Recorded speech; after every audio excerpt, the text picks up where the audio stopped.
Imagine if you were to reincarnate in a world where society's roles were reversed. The men who were supposed to provide for the household were now taking care of it. Now it was the women who harassed men on the street, whistling at them. And to make matters worse, our protagonist ends up reincarnating in a fat body. Would he be attractive enough to survive in this jungle of crazy women? This is the story of the chubby guy who trained and became a Giga Chad to dominate this inverted world. Why are you gay? You are gay. Our story begins with a chubby boy sitting on his bed, astonished by what he sees on his phone. He has been reborn in this world, but it seems that the social roles of men and women are reversed. At this moment, it has already been 2 days since he arrived in this world, but he still hasn't gotten used to this fat body. In his past life, he was a famous alpha male emperor. However, now he is in a world where men are being mugged in the streets by girls. Women have the role of giving birth, but it is the men who take care of the child and the house. Besides all this being strange, the spiritual energy of this world is low, and it won't be easy to regain his power, so he might be forced to wash dishes and be submissive to women. In his past life, he fought a very powerful demon, and both lost their bodies. It seems that only his soul survived and ended up reviving. Now he is in the body of Lin Mo, a rich and spoiled boy from a private school. Thoughtful, he wonders if that demon also revived, so he must live as Lin Mo until he regains his strength. That's why even an emperor needs to go to school. Looking around, he assumes that his family isn't too bad. Still, that house is smaller than his last fish tank. In his memories, it seemed that his parents died in an accident, and his grandmother was in the hospital with advanced Alzheimer's. His distant aunt took on the role of guardian after being abandoned, and along with her, his family also moved. Before he knew it, everything that belonged to him was already his aunt's, and his quality of life had decreased. Walking through the house, the boy approaches a table. The one with the hair that looked like a cow had licked it was named Ying Jun, and the other was Zixuan. The boy's aunt appears, saying he arrived just in time to discuss his studies and that Yanhui was right, mentioning that school was a joke. Hearing the name his aunt mentioned, the boy becomes thoughtful. In his body's memories, his grandmother organized a wedding for him before she had Alzheimer's, and the girl's name was the same. However, she was shocked when she learned about it, disdainfully asking how he could go out as someone fat like him. While crossing the street, he was accidentally hit by a truck. When that happened, his aunt canceled the wedding, thinking that it was incredible because the emperor of his generation would have to marry someone from that world by another woman's decision. Still in the kitchen, his aunt asks if he is listening to her. The boy says it was nothing, telling her not to arrange another marriage for him.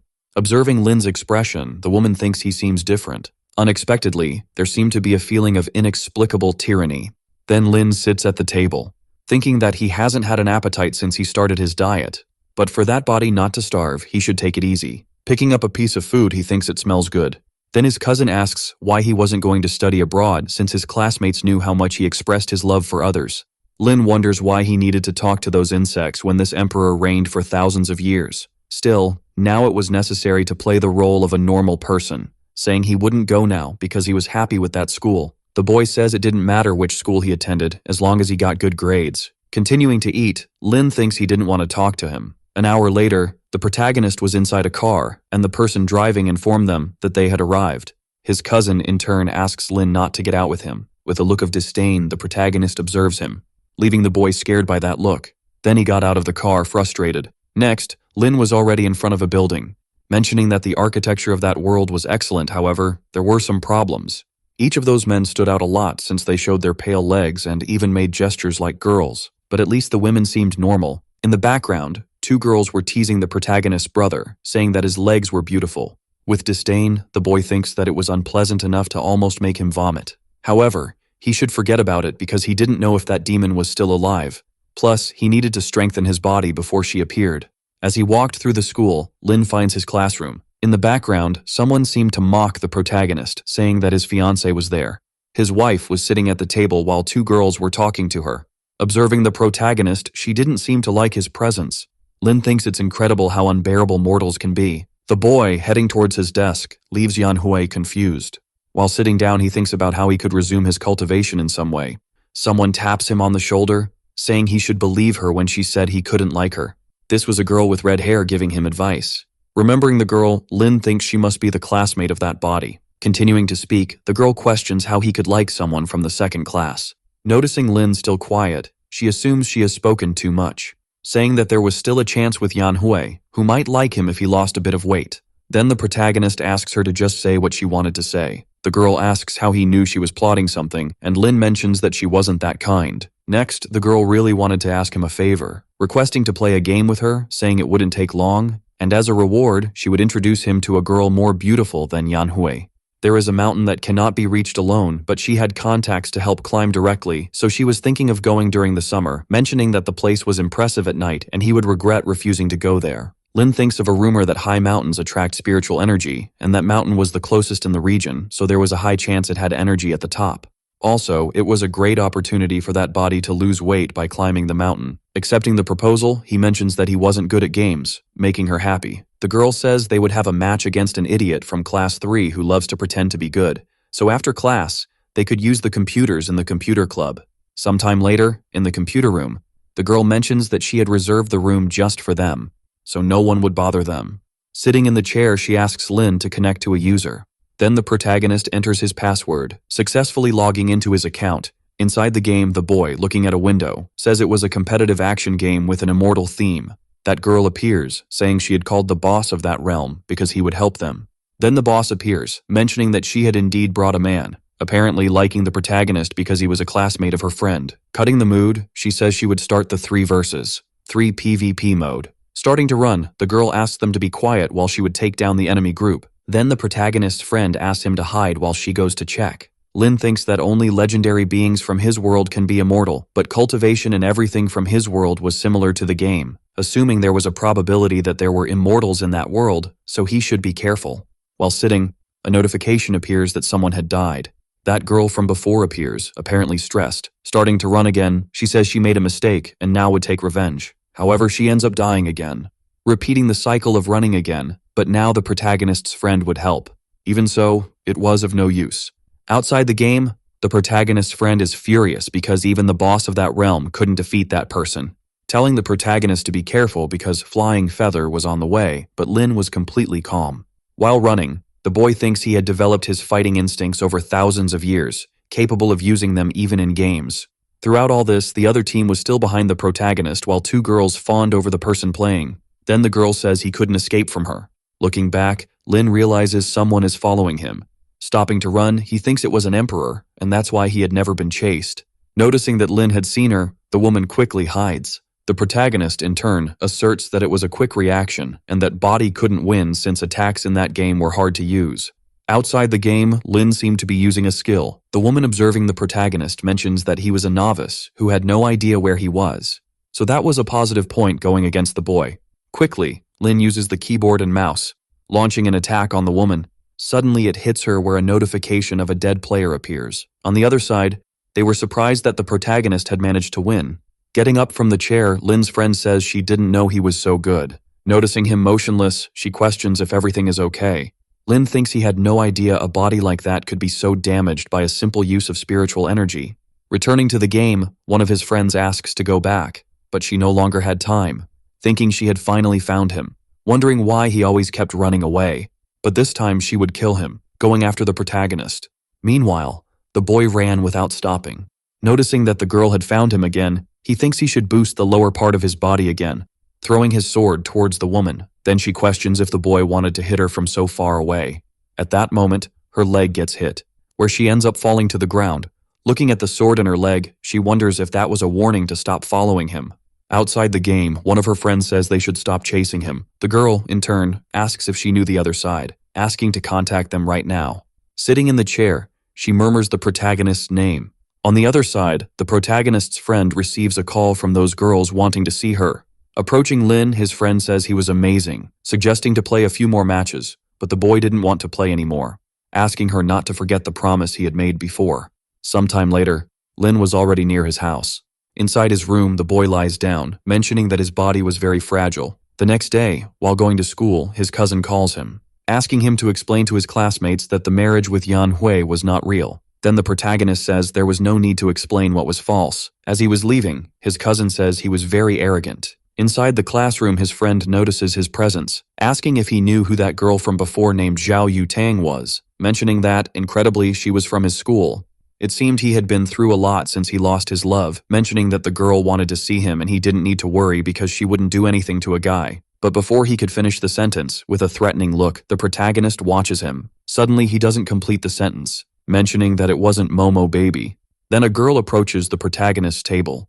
That was Yanhui saying they needed to clarify things and he should say it was just a fake marriage. Lin's friend says she was going too far. After all, Lin Mo was just a boy and should have more compassion. The girl questions what that had to do with anything and if she liked the protagonist. Jumping into the conversation, the boy says that whether it was true or false, there was no possibility of him being with the girl, asking her to leave. Yanhui says he was being too full of himself and didn't know how much that bothered her, so he should never say he would marry again. The boy in the background says Lin was very strong because he hadn't cried yet, and the other guy says that if it were him, he would leave school immediately. Then someone enters the room. That was the girl he had lost to before, accompanied by 2 more people. The people in the background mentioned that was Zhao Yutang. Rumors said she caused a lot of trouble, and everyone who got involved with her dropped out of school. Approaching Lin, the girl calls the protagonist. Apparently, Yanhui was her sister, asking if she wanted something. Then the girl calls Momo Baby, which was the protagonist's profile name in the game, telling him to follow her. Meanwhile, Lin, irritated, continued sitting in the chair, thinking he was the emperor and not Momo Baby. In the background, those 2 boys ask how he got close to Yu Tang and why he was being called Momo Baby. His friend, in turn, apologizes because the girl wanted to play with the protagonist alone. She just needed to go out with her and then could do whatever she wanted. Leaving the room, Lin murmurs that those people were very annoying.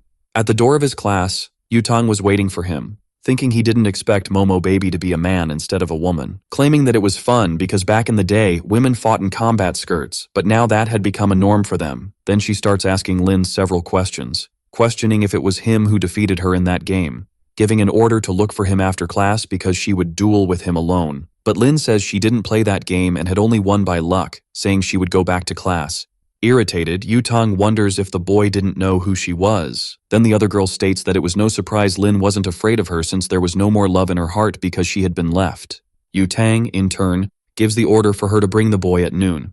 Returning to the classroom, a group of boys asks what Yutang had said to him. Her friend says that the girl had been attracted to the protagonist, so she just wanted to play with him alone, asking not to worry because she would take him to Wuju Mountain on the weekend and would arrange for some girls. With a threatening look, Lin tells her not to bring anyone else. Imagining supposedly illicit things, the girl feels embarrassed, saying various things and that she shouldn't be interested in her. Then the other girl appears saying that Yutang was waiting for the protagonist. However, Lin was no longer in the classroom. In the cafeteria, Lin was eating while people in the background teased him, saying he ate too much. At the reception, the boy asks the man to wrap it up for the trip. Leaving the place, the protagonist thinks he still hadn't gotten used to that noisy world, and he shouldn't get upset about that. In the background, someone approached the boy, murmuring various things about that body dying in a year and if he wished to survive, he should merge with her, and as a reward, she would fulfill his wishes. As he walked, people around observed his beauty. The woman says she had made the right decision. From now on, her 18 years of life would be part of her, mentioning that it was a pity that all the joys and sorrows they had gone through were just a drop in an ocean for her. After working hard for so long, she managed to defeat the emperor. However, it wasn't the ending she desired, and now the only thing she could do was revive the demon world. But the emperor had many tricks up his sleeve so he wouldn't die easily. Therefore, she should be careful since he could have gone to that world, claiming that that world was very interesting. She had never gained her father's approval in the demon world, no matter how hard she tried, just because she was a woman. Those men belittled her and only wanted to possess her until the day she put on a mask of evil spirits, killing them so they would fear her. However, in that place, men were at a disadvantage, and cultivation wasn't bad despite the spiritual power being scarce.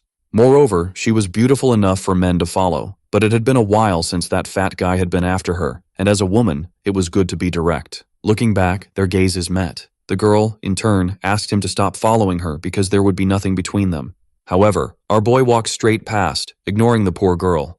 Embarrassed, the girl thinks she should regain her strength before leaving that world, mentioning that the boys in that world were very shy, so Lin should have been embarrassed, refusing to admit he was chasing her. That's why she hadn't said anything to avoid embarrassment. Returning to the protagonist, he was apparently bothered, wondering why that girl was following him. Noticing that Lin was going to the terrace, he thinks he should look for another place to be alone, but he remembers that normal students never went to that place. The people in that world are spiritually and physically weak, questioning if Lin would jump off the terrace. However, that was none of his business.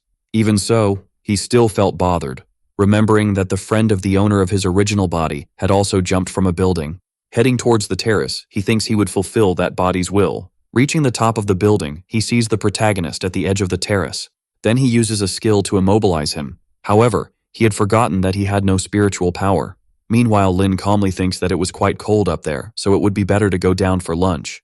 Then that girl appears, asking the protagonist to wait. While grabbing his stomach, Lin asks what she was doing. Lifting the boy, she asks the protagonist to come down.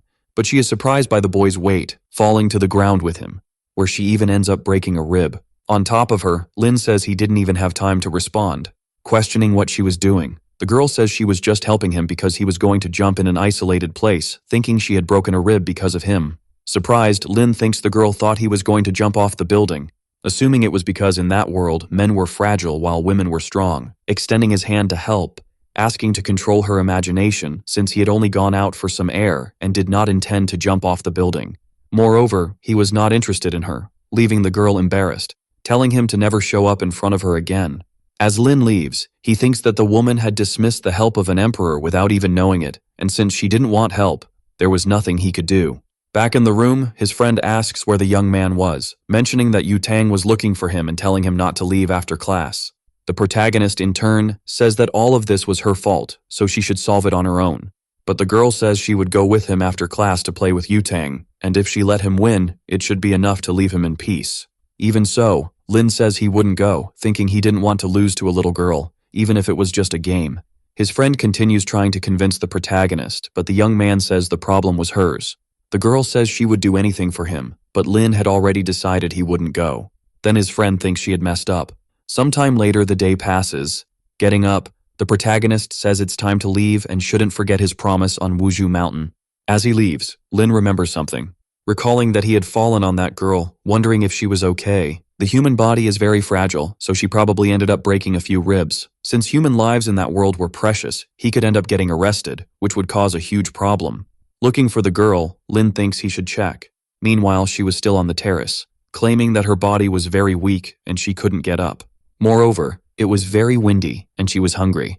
Thinking even about screaming for help but wouldn't do that even if she died, she didn't expect that could happen. An invincible demon who defeated the emperor was brought down by a fat guy. Then someone approaches the girl. Realizing it was Lin, the girl questions why he came back. Kneeling, the protagonist observes her, thinking that she didn't seem to be well. Then he places his hand on her back, saying that she had broken a few ribs, mentioning that she was very weak and needed to exercise, but the girl says that happened only because of him. While Lin takes off his suit, the Empress, embarrassed, asks what the protagonist is going to do.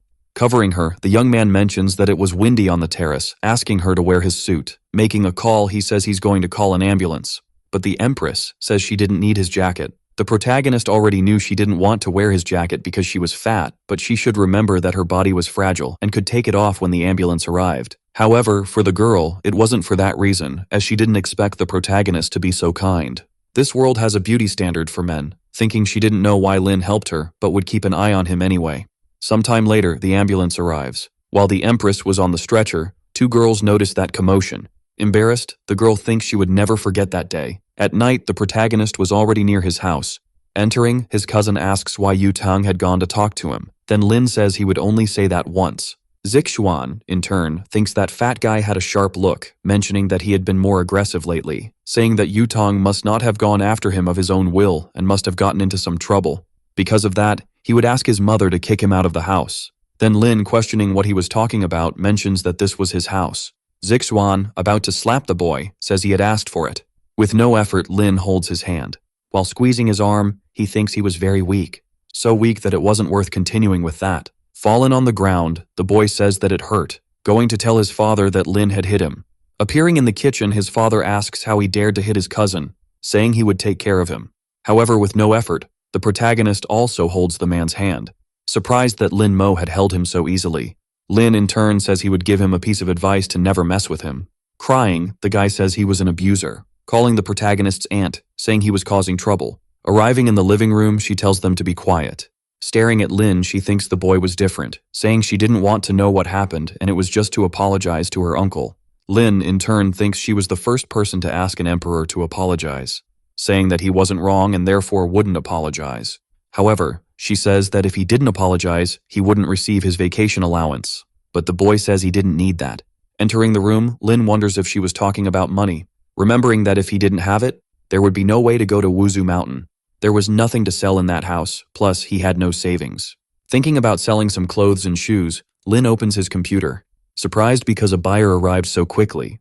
3 girls in the comments of the post were asking personal questions and if he still had the smell. Surprised, the protagonist thinks he has never been afraid, not even of demons, but those women scared him. Even so, he would sell to make money, wondering why money was the first problem since he should first recover his strength. The body is the foundation of cultivation, and if he could absorb spiritual energy, money wouldn't matter. A few minutes later, the boy was completely exhausted and without spiritual power. The body couldn't take it, so he should forge his body from scratch.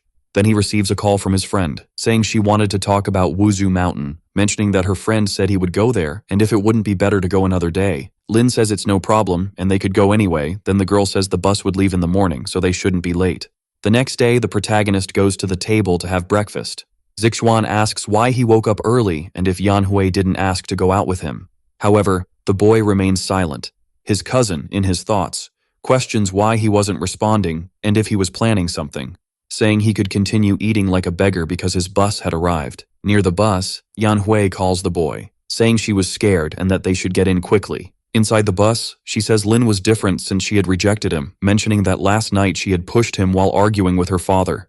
Yanhui in turn says she always knew it wasn't a good idea to take Lin to Wuju Mountain, claiming he would go too, and the other girl says he looks like a whale's pacifier, so he wouldn't be able to climb. Then the protagonist's friend appears, saying they were in the same class and shouldn't talk about him like that. The girl thinks she didn't expect Lin to come, but he wasn't afraid of Yanhui, so she would stay with him so he wouldn't feel alone. Then Lin appears on the bus. As he goes to his seat, Yanhui stops the protagonist, asking why he pushed Zixuan. Interfering in the conversation, the protagonist's friend says it must be a misunderstanding because Lin was a calm person, calling the boy to go to the front of the bus because there was a beautiful view. At the front of the bus, she asks the driver to stop at the next place to pick up the other person. The protagonist, in turn, hopes that when they arrive at Wuju Mountain, he won't be disappointed. Looking to the side, he notices a girl riding a motorcycle, stopping the motorcycle in front of the bus. Suddenly, the bus is forced to brake. Removing her helmet, it was Yu Tang.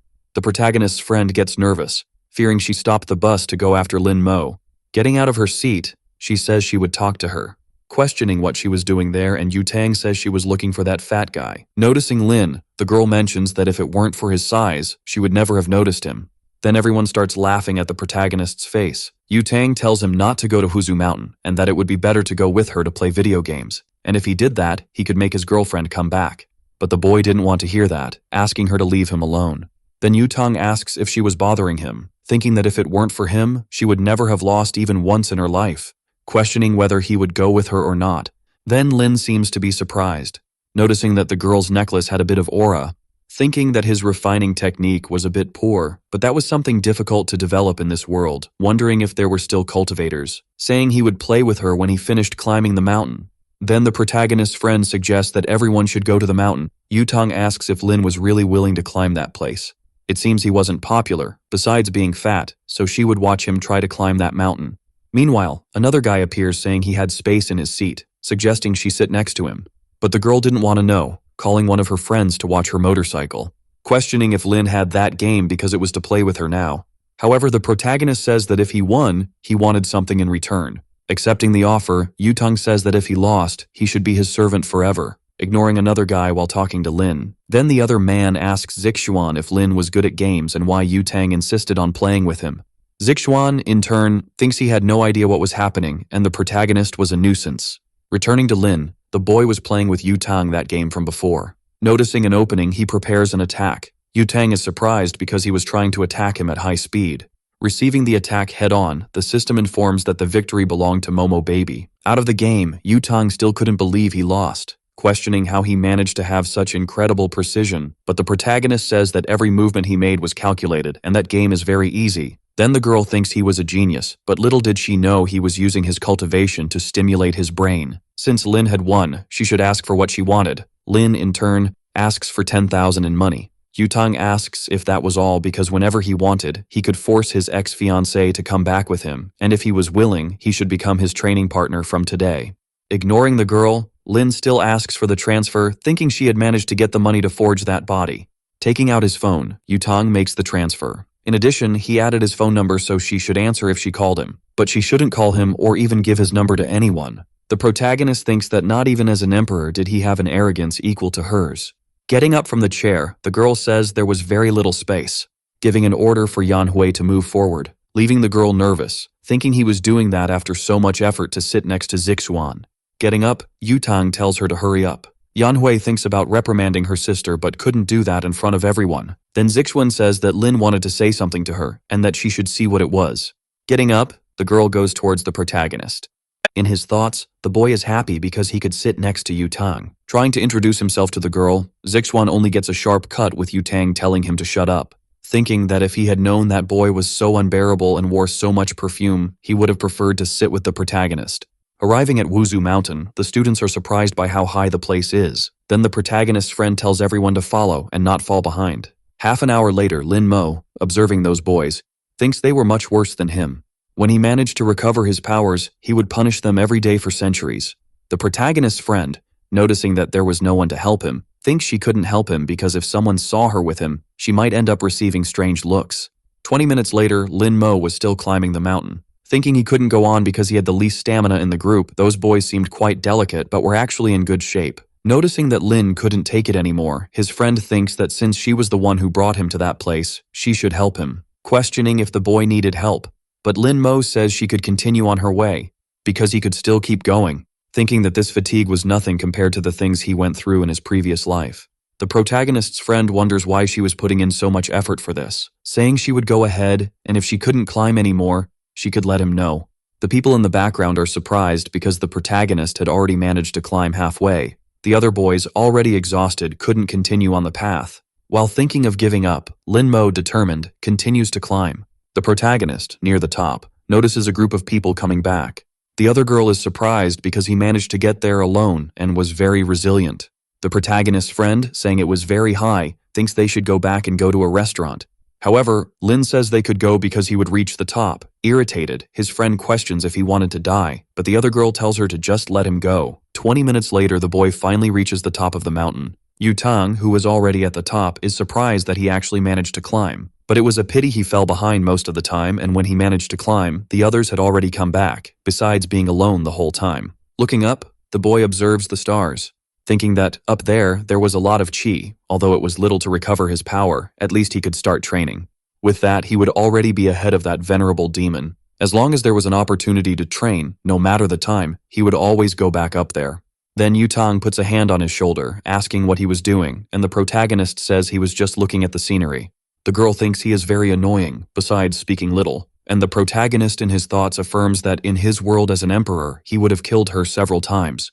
Then Yutang tells him to get down because that place was hers now. Lin mentions that he was very tired, so he should help him down. Yutang says she wouldn't bother him anymore that day, handing a snack to the protagonist. From now on, she would be his companion, and since she was bored, she would go down first.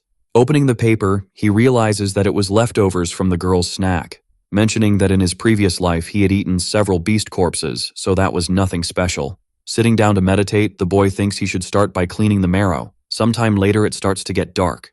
The protagonist's friend, on a call with him, asks if the boy really wasn't coming back. Lin Mo says that place was pleasant and that's why he would stay during the holidays.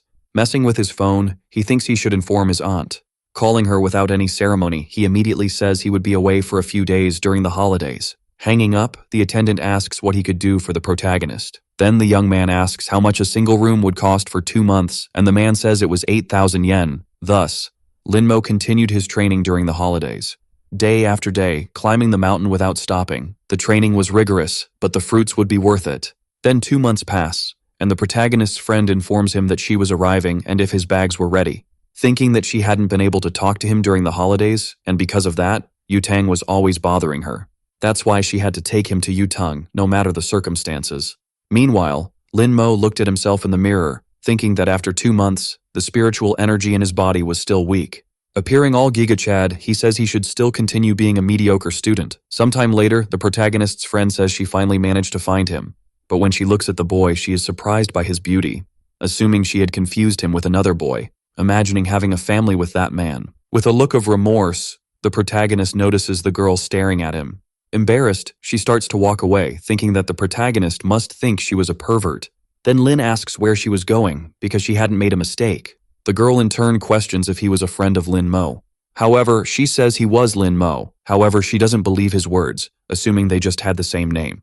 But the protagonist says he had only lost some weight, asking why she was so surprised. However, the boy had changed drastically. Everything about him was completely different. Picking up the bags, Lin says they should go. Then the girl thinks that by his cold look and way of speaking, he was definitely Lin Mo, thinking that she wasn't dreaming and that the boy had changed a lot, affirming that it was worth it not to have treated him badly in the past, asking to carry her backpack. However, another girl appears offering help to the protagonist. Quickly, her friend approaches the car, opening the door for the young man. Inside the car, she mentions that he was now very handsome, asking if he had been climbing the mountain all this time. His efforts were definitely worth it, and when Yanhui saw him now, she would regret breaking up with him. That's why now many girls would be nice to him, but he had to understand that all of that was falsehood, so Lin asks her to just shut up. Fearing, her friend wonders if the protagonist hated her for not climbing the mountain with him. If she had been kinder before, he might have fallen in love with her, and they would have had a perfect love. However, there was still an opportunity because she was still the closest to Lin, saying that he must have gone through a lot and that's why they should go out to eat something, but the boy just wanted her to take him home. Sometime later, the young man was already at home, and his friend says she would see him in a few days.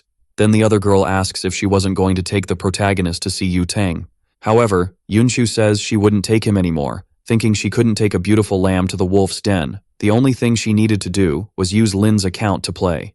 Then Lin Mo enters his house. The whole family is surprised by his appearance, asking who he was and how he had entered. However, the boy says he was Lin Mo and had just lost weight.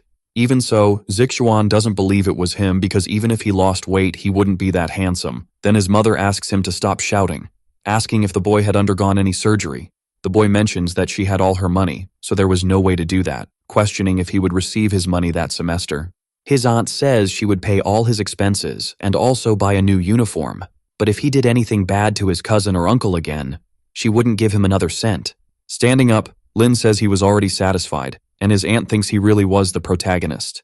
The next day, the young man was in a car with his cousin going to school. Zixuan asks why the driver was driving slower this time. Then the girl says she would go faster, thinking that she couldn't help but look at the protagonist because he was very handsome.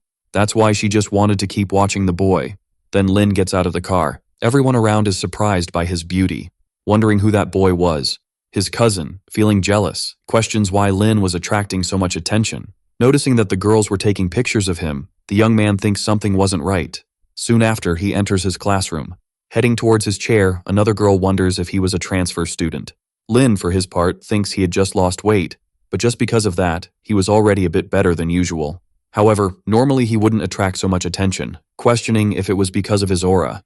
At the classroom door, a commotion was happening. Yu Tang, holding the protagonist's friend, says she would give 3 minutes to bring that fat guy to her, but Yunshu says there was no fat guy anymore. The girl mentions that she would regret continuing to lie. Then Yunshu says she would tell where Lin was. Pointing her finger at the protagonist, she says he was Lin who had lost weight during the holidays. Observing the boy, Yu Tang seemed not to believe it. Furious, she says that guy could never be Lin, but Yunshu was telling the truth. The protagonist, for his part, says the girl wasn't lying, saying he could train with her whenever she wanted and to meet after class. Then Yu Tang asks who he was. Again, Yunshu says he was Lin and that he had lost weight during the holidays while climbing Mount Huzu.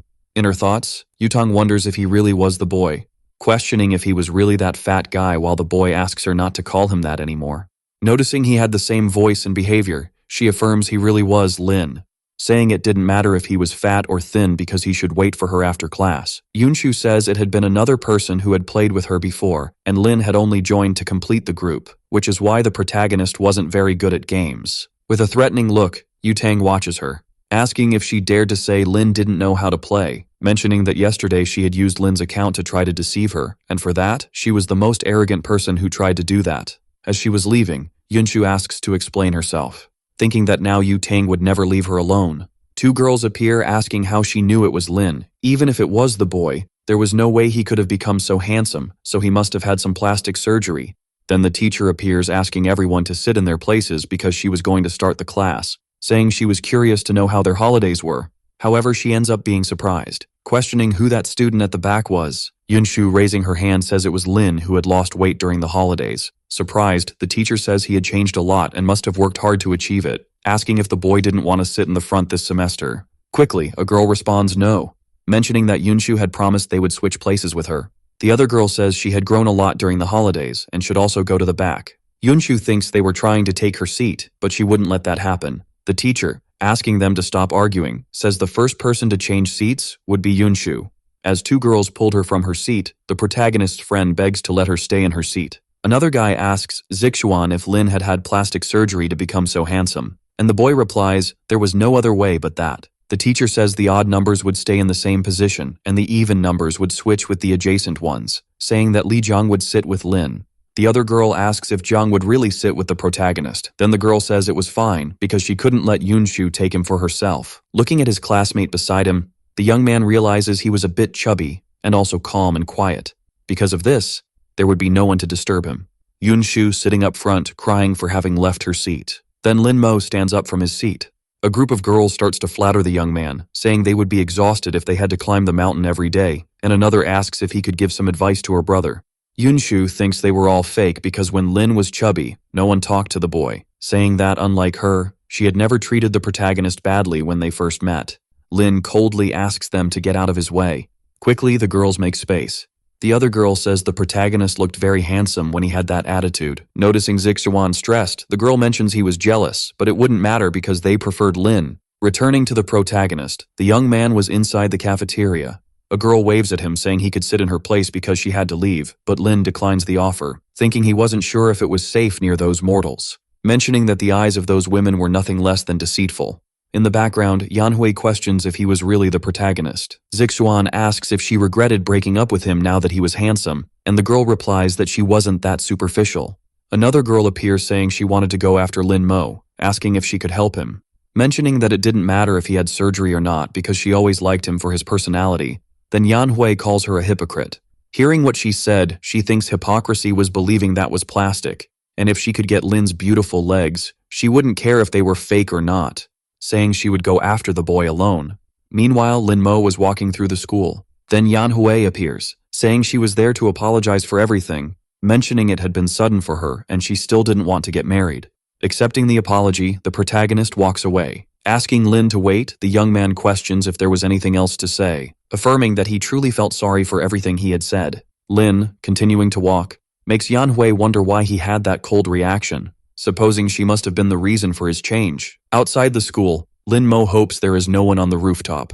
While walking, he encounters the girl who had broken her ribs, wondering if she wanted to steal his spot on the terrace again. Looking back, the girl realizes Lin had been following her for some time, mentioning that he resembled the protagonist, but that man was more handsome. Then Lin passes by the girl, who feels relieved because she thought the young man would talk to her, questioning if he was also going to the rooftop.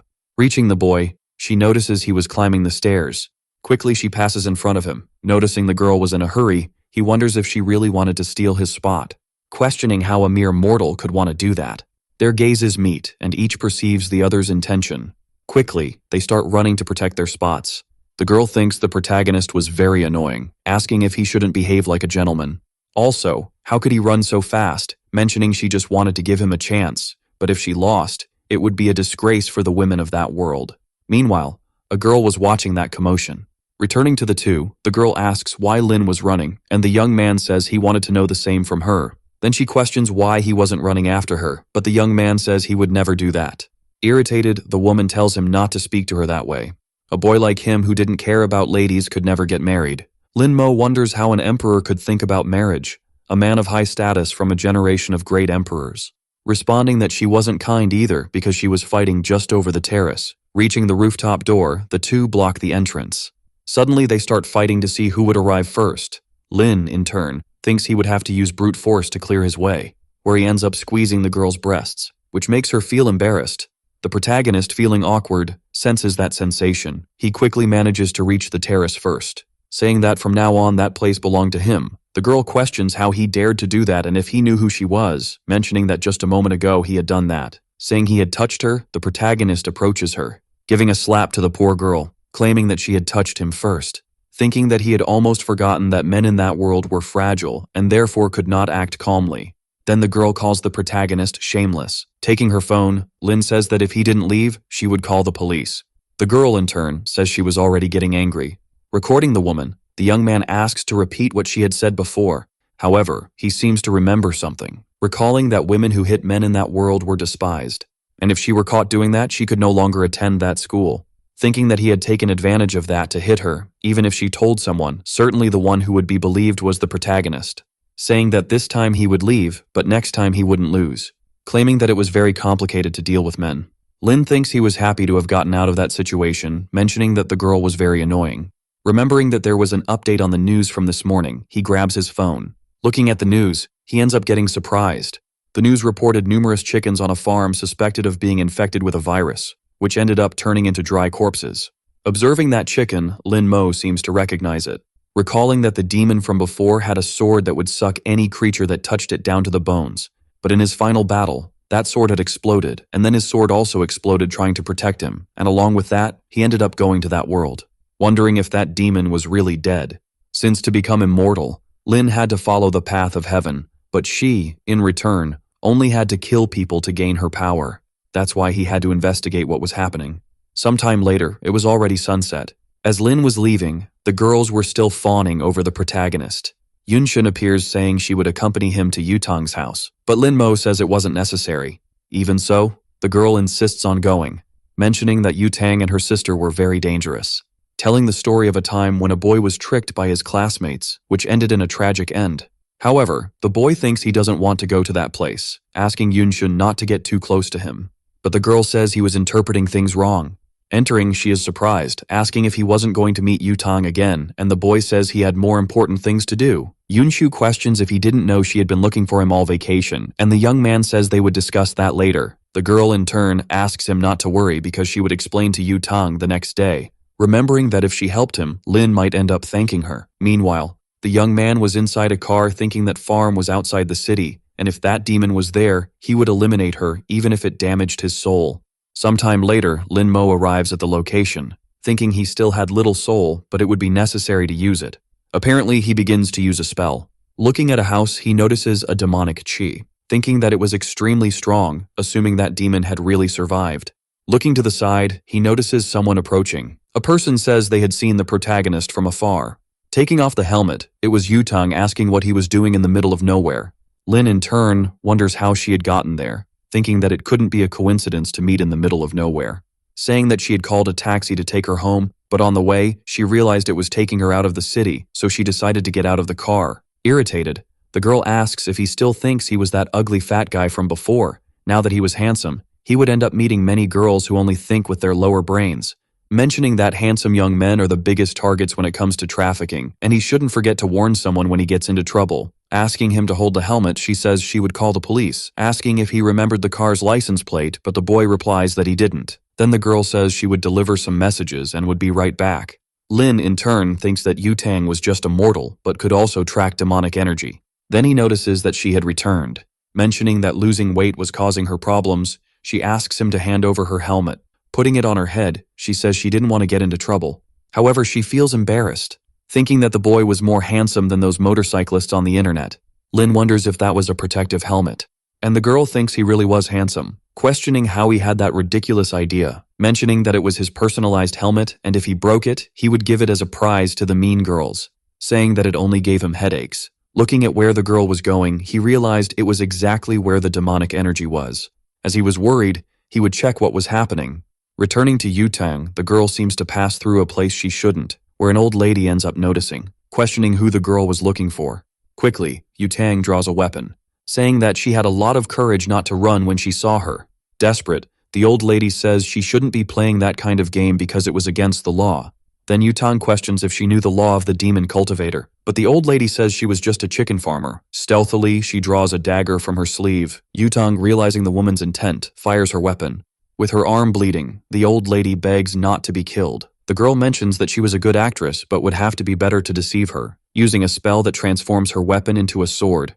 Even so, that old lady insisted she wasn't a demonic cultivator and had nothing to do with that incident. Yutang says that now she was only capable of refining chickens, but in the future it could be people's turn, mentioning that she had little cultivation time but was better than a monk. Then the old lady asks how she hadn't noticed that, saying she would go further if she refined her.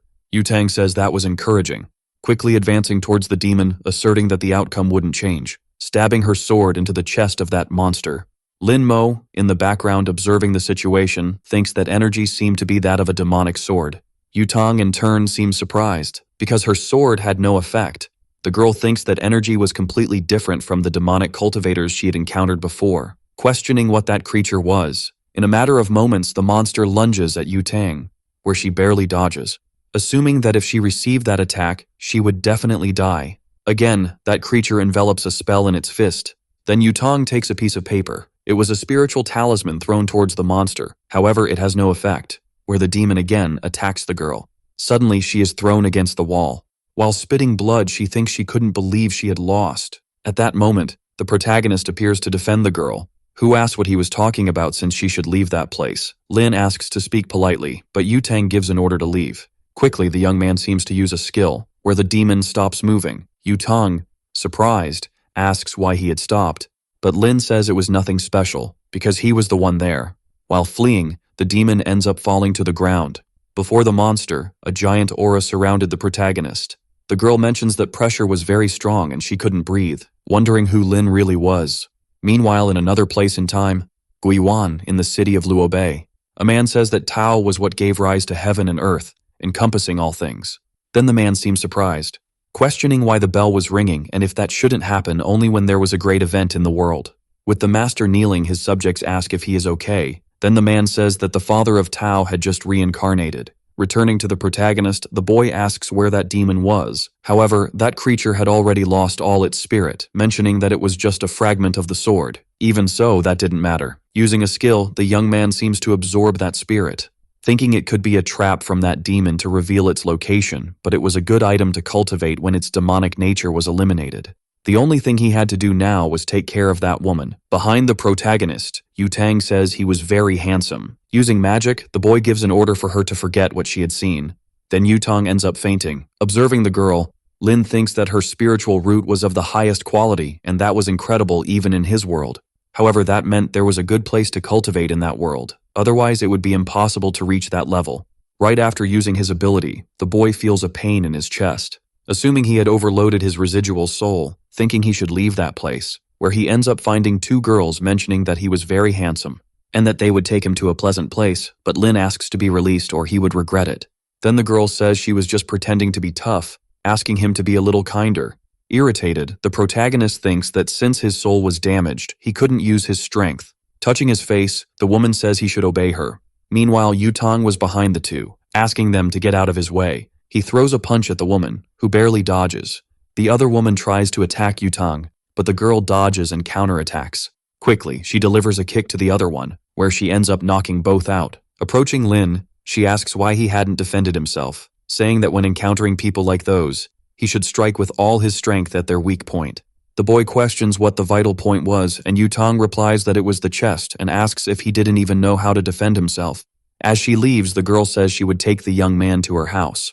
When she was about to take off her helmet, Yutang asks why she had taken it off, asking her just to get on the motorcycle. Getting on the motorcycle, the two head towards Lin's house. The protagonist thinks that in his past life, grabbing a girl without being in a relationship would be considered indecency, but in this world, they didn't think much about it. However, that vehicle was very fast, mentioning that with his sword, he could go faster than that. In the still of the night, the two arrive at their destination. Lin, thanking for the ride, asks how much she would have to pay, and the girl questions what she was talking about. Calling him fat, she mentions that just a little while ago, the boy was scared, and the protagonist asks her not to call him that. Then Yutang says that before, Lin didn't care when people called him that way. In the midst of the conversation, the girl remembers something, saying that the protagonist had tricked her again and left her waiting. But the boy says that his family taught him that he should return home after class because he couldn't walk alone, saying he had waited for her before. However, Yutang mentions that he had an emergency.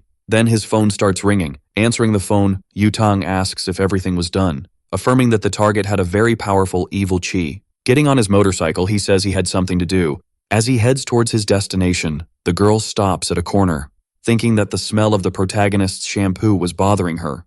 Returning to Lin, the boy thinks he needed to recover. Then Zixuan calls him, questioning if he was causing trouble with Yutang again. Yanhui, in turn, says that the boy didn't know how to choose his words and was trying to say that Yutang was a bit stressed. Lin, ignoring the two, continues heading towards his house. Inside his room, the boy sits by his door, supposing that if he continued using his power, he could end up damaging his foundation. At least he managed to get a sword fragment that he could use to cultivate. Soon after, someone knocks on the door. Yanhui appears, saying she wanted to talk to the protagonist. Noticing that she wasn't with Zixuan, he thinks the girl wanted to be alone. Then Yanhui says it wasn't just about looks, but the more time she spends with her cousin, the more she realizes she liked the protagonist. That's why she wanted to apologize for everything she had done, asking if his grandmother wouldn't want them to get married. Before she could continue speaking, Lin closes the door. Begging, the girl asks him to believe her, saying they would get married. However, since Lin was an emperor, he didn't want to lower himself to that level. Thinking that he thought he had already reached the maximum level of spiritual cultivation, yet he still had a long way to go. Starting to meditate, the boy considers it as mental resilience training. The next day at Lin's school, a girl calls the protagonist to eat. Noticing that the boy had ignored her, she mentions that he was very handsome but had a heart of ice. And he was getting more handsome, looking even like a movie star. Meanwhile, Yanhui, along with her group, was eating. Looking to the side, she notices a girl trying to call the protagonist to her table, who without any remorse ends up refusing. Zixuan asks what good it does to be handsome but alone, and the other guy says he had questioned how he lost weight, but he always ignored him. Observing that situation, Yanhui seems restless. Getting up from the table, she says she would call the boy to her table since they were in the same class. Irritated, Zixuan asks why she would call him since the girl already knew he hated him. Reluctantly, Yanhui asks the boy to let her go, or else Lin might see her and interpret it differently. Irritated, Zixuan says he had no more respect for him and that if he went to get the protagonist, he didn't need to come back. However, the girl thinks that if she could have Lin Mo in her arms, she wouldn't regret anything in her life. Meanwhile, a group of girls was bothering the boy, who wonders why all those women were bothering him. Next, Yu Tang calls the protagonist, ordering him to go to her desk immediately. The boys observing the commotion assume that Yu Tang was supposedly interested in Lin. Yanhui, in turn, desperately thinks that that girl was the worst one to attract Lin's attention. The young man, for his part, cannot believe that woman was still calling him fat. Looking to the side, he spots that girl from before. Quickly, he starts walking, remembering that there was a possibility she would steal his spot on the terrace. While the young man walked, Yu Tang noticed him in a hurry. The girl next to her says that Lin had become very arrogant after getting a bit more handsome, asking who he thought he was. Furious, Yu Tang sends a message to the young man saying she would kill him after class. Returning to Lin, the boy was approaching the terrace. However, that woman was already in her resting spot, saying that since she had arrived first, Lin should leave. Refusing to leave, the young man mentions that he had won the race before, so that spot belonged to him. The girl says she had let him win because he was a man, asking if he thought she would lose. Then the young man suggests they go downstairs to bet on another race to settle this once and for all. Irritated, the Empress says the boy only knew how to run and asks if he had any other skills besides that, for if he continued like this, he would never get married. Lin Mo, for his part, says there was nothing special, stating he could choose any game because he would win against her in any of them. With a sly smile, the girl seems to be planning something. Picking up a cup of pieces, she says they would play that game. Watching what was in the girl's hand, Lin wonders if it could be what he was thinking. Then the Empress questions if he knew how to play that game and if he won against her, besides leaving the terrace, he could ask for anything. Sitting on the floor, the young man mentions he wouldn't be able to fulfill any of his wishes, even if he tried. Convinced, the girl thinks she had spent thousands of years playing that game and her skills were on another level. Little did she know that the protagonist had also spent many years playing that game, known as one of the best in his world. As they were about to start the game, the two stared at each other. In the middle of the match, both sides were completely focused. Realizing he still hadn't won, Lin wonders if that woman was some reincarnation of a player from that game. Sometime later, the match continued until sunset. The girl, observing the situation, realizes that the match was uncertain, and if she wasn't careful, she could lose. The young man says that if she didn't know what to do, she should give up. However, the Empress mentions that classes had already ended, so she should feel proud of getting this far and therefore should go home. Soon after, Lin's phone starts ringing, thinking he could never give up and would only leave that place with victory. The girl, for her part, could no longer stand the noise of that phone. Taking a picture of the board, she mentions they could continue the match the next day. However, when she was about to get up, she feels a shock in her leg from sitting for so long, where she accidentally ends up falling on top of the protagonist. Lin, for his part, feels a very cozy sensation. A moment later, the girl becomes completely embarrassed, saying she couldn't believe that. Then Lin slaps his forehead, saying that next time she should keep her magic spheres away from him, or he would call her a pervert. The girl thinks that this was already the second time he had hit her, and when her strength returned, she would make him regret it. But during the night, she would study tactics to win their match. Outside of school, Lin Mo picks up his phone to answer the call, realizing it was Yutang who was calling him. Furious, the girl questions why he hadn't answered her and where he was, ordering the young man to go to the school gate. The young man thinks that Yutang spent most of her time at school playing, and even so, she had a high cultivation level, so he would discover today what her secret was. Near the gate, Yutang asks why he took so long, questioning why he had stayed at school after skipping all the classes. However, he says he was just sleeping, leaving the girl surprised, saying she had come to pick him up for a rematch in that game. Handing a helmet to the young man, she tells him to get on the motorcycle. Sometime later, the two arrive at Yutang's house, and the protagonist is surprised that the place is so big. As they walked through the house, Yutang asks him not to touch anything. Looking around, Lin Mo thinks that the only thing in that place was games, and there was nothing about cultivation. The girl, in turn, questions whether the boy was not worried about being in that place, for a woman had called him to go to her house and the boy asked nothing. Then the protagonist questions if he intended to do anything with him. Mocking the boy, he mentions it was a good idea since he was no longer fat and it wouldn't be a bad idea after all. Without any compassion, the boy strikes her belly, ordering her not to touch him. Seeing the damage he had done, the young man thinks he didn't know that martial art was so good as it could take out a cultivator in seconds. Getting up, Yutang says he was just joking, but the protagonist says he didn't like that. Irritated, the woman warns that they would play more than 300 matches, thinking she would finish off the boy and make him pay for everything he had done. Sometime later, inside the game, Lin Mo wins a round against the girl. Soon after, 2 more times. That cycle continued countless times with not a single victory for the girl. Downcast, Yutang realizes she was losing 47-0. Getting up, the boy mentions he needed to go. Sneakily, he seems to place something under her table. Asking for another match, Yutang says he could stay at her house, but the young man says they would continue another day, saying he would take him to his house. Lin Mo says he would get a taxi. The thing the protagonist had placed under the table starts to fall. Seemingly coming to life, it begins to move. Meanwhile, in some random building, Yan Hui, in her room, was pondering why Lin had skipped afternoon classes, wondering where the boy had gone. She then receives a call. Someone asks her to check the message group, because something unbelievable had happened. Looking at the messages on her phone, she sees a photo of the protagonist with Yutang. Irritated, the girl starts to knock everything off her desk, questioning how dare she take her Lin Mo to her house, wishing for a motorcycle accident to happen to the woman. However, cursing wouldn't help at all. Then a purple crystal asks if by any chance she wanted to take revenge. Looking around the room, she questions who was there, asking them to show themselves. However, the crystal says its identity was of no relevance. Then a sinister face appears, saying it could do whatever she wanted. Yan Hui, in turn, asks if that monster was a witch from those soap operas. Embarrassed, that creature thinks the woman had nothing in place of her brain, saying it was the #1 divine sword of the immortal world that ended up shattering, and if she helped it recover, it would turn her into an immortal. Without even thinking, Yan Hui accepts the proposal, asking for help to become an immortal. At that moment, that creature seems to use magic on the girl. A purple crystal appears on Yan Hui's forehead, and the monster orders her to open her mind, allowing it to merge with her body. Asking why she felt no power, the spirit questions what she desired. Suddenly, the girl asks to be taught hypnosis, and the monster mentions there were numerous skills like that. In her thoughts, Yan Hui supposes that with that skill, Lin Mo would be entirely hers. Meanwhile, the protagonist was riding in a taxi, thinking he couldn't use his powers carelessly, believing Yutang should reveal her secrets. Quickly, the boy seems to make a hand signal. At Yutang's house, that doll receives a signal. Observing, the girl realizes she was playing, questioning if Yutang was a false cultivator, wondering how she had managed to reach that level.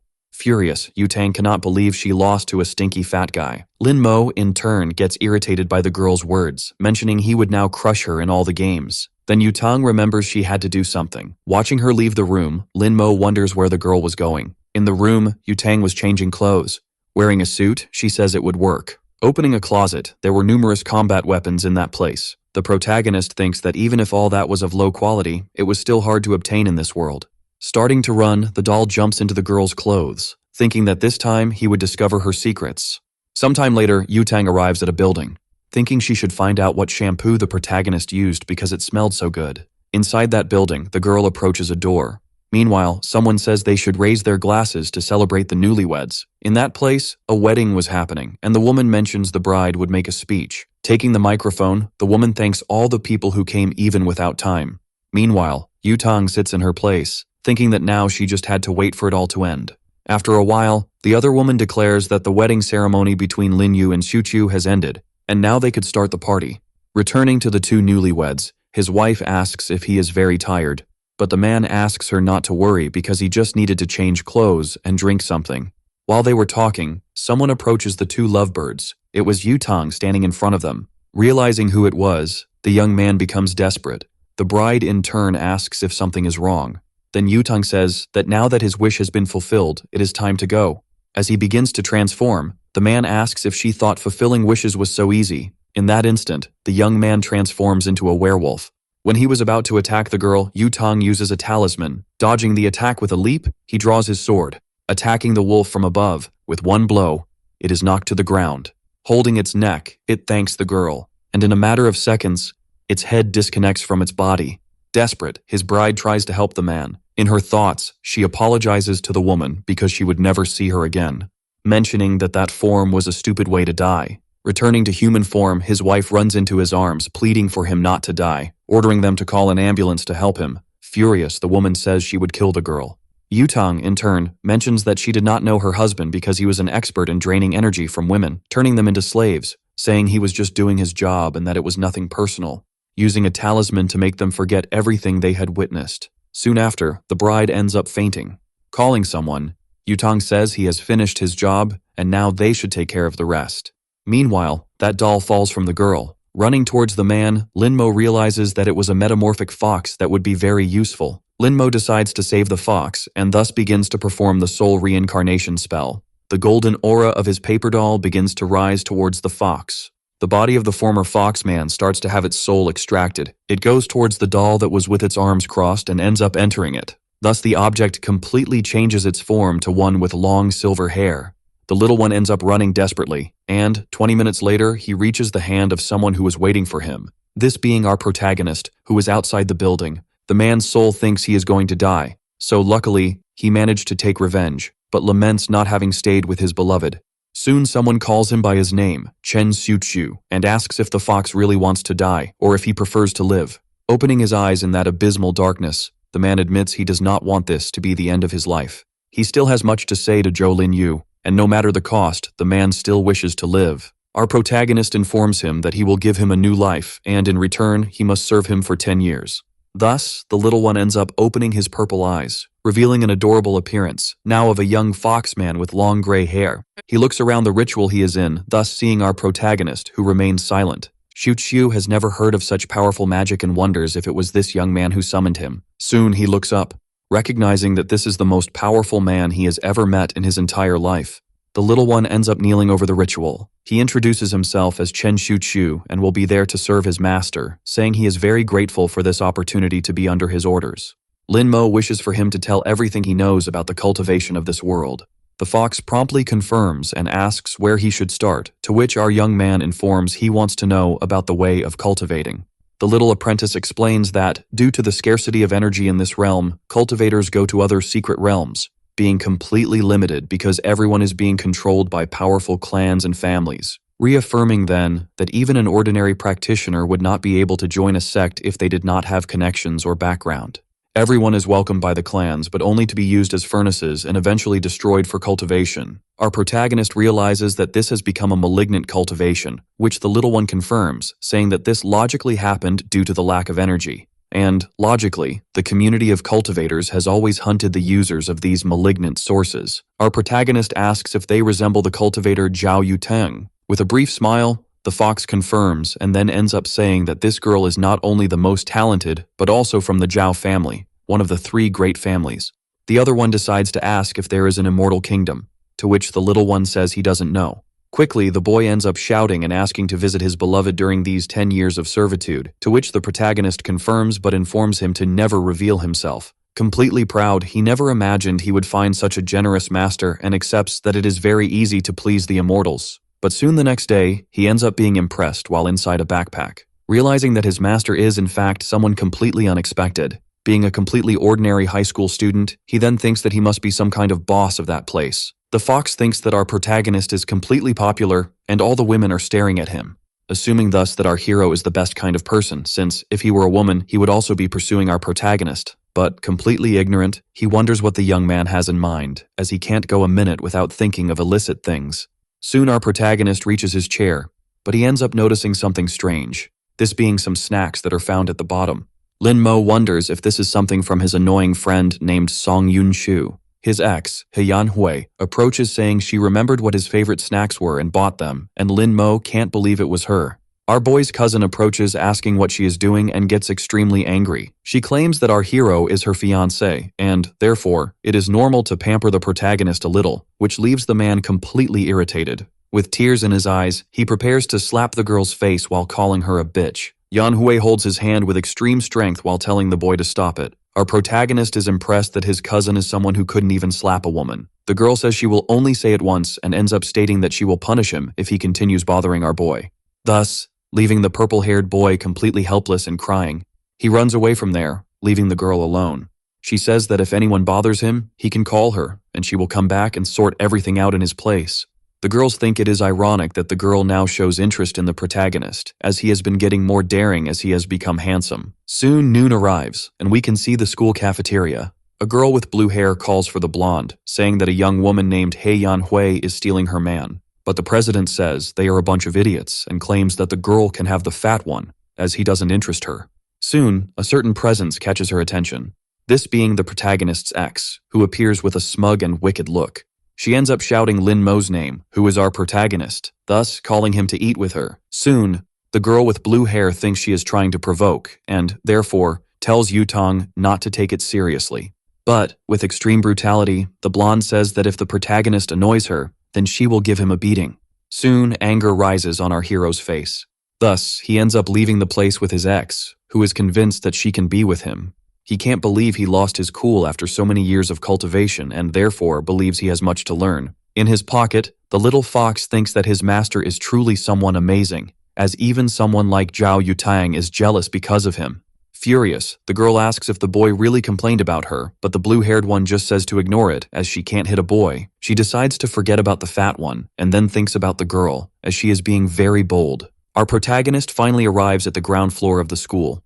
The dark-haired girl, while eating a pastry, tells him to hurry up. Our protagonist notices the immense hostility and reflects that she must be angry about the previous day. He sits down, and then makes his first move in the game. She knew that our protagonist would make it difficult for her, but still, she had already thought of a solution before all this happened. Impressed, he admits that the girl is really good at this game, but suddenly his stomach lets out a growl of hunger. With the bag in hand, he stares at her with a somewhat vacant look, thus opening and revealing a lunchbox inside it. Soon he ends up breaking his chopsticks to indulge in the meal. The other assumes this is a matter of respect for eating instead of playing, but our protagonist excuses himself by saying it's lunchtime. She thinks that if he keeps this up, he'll be fat again soon, but soon a question arises about the fat guy who was here on the terrace. Our protagonist says he has never seen anyone with that kind of profile around here. Angrily, she admits that just thinking about that boy makes her ribs hurt because of his weight. But quickly, her expression changes to surprise upon seeing something on her phone. It's a photo of our protagonist being posted in the girls' group. Thus, realizing that our protagonist was, in fact, the fat guy she had met earlier. With red eyes, she says she has a question.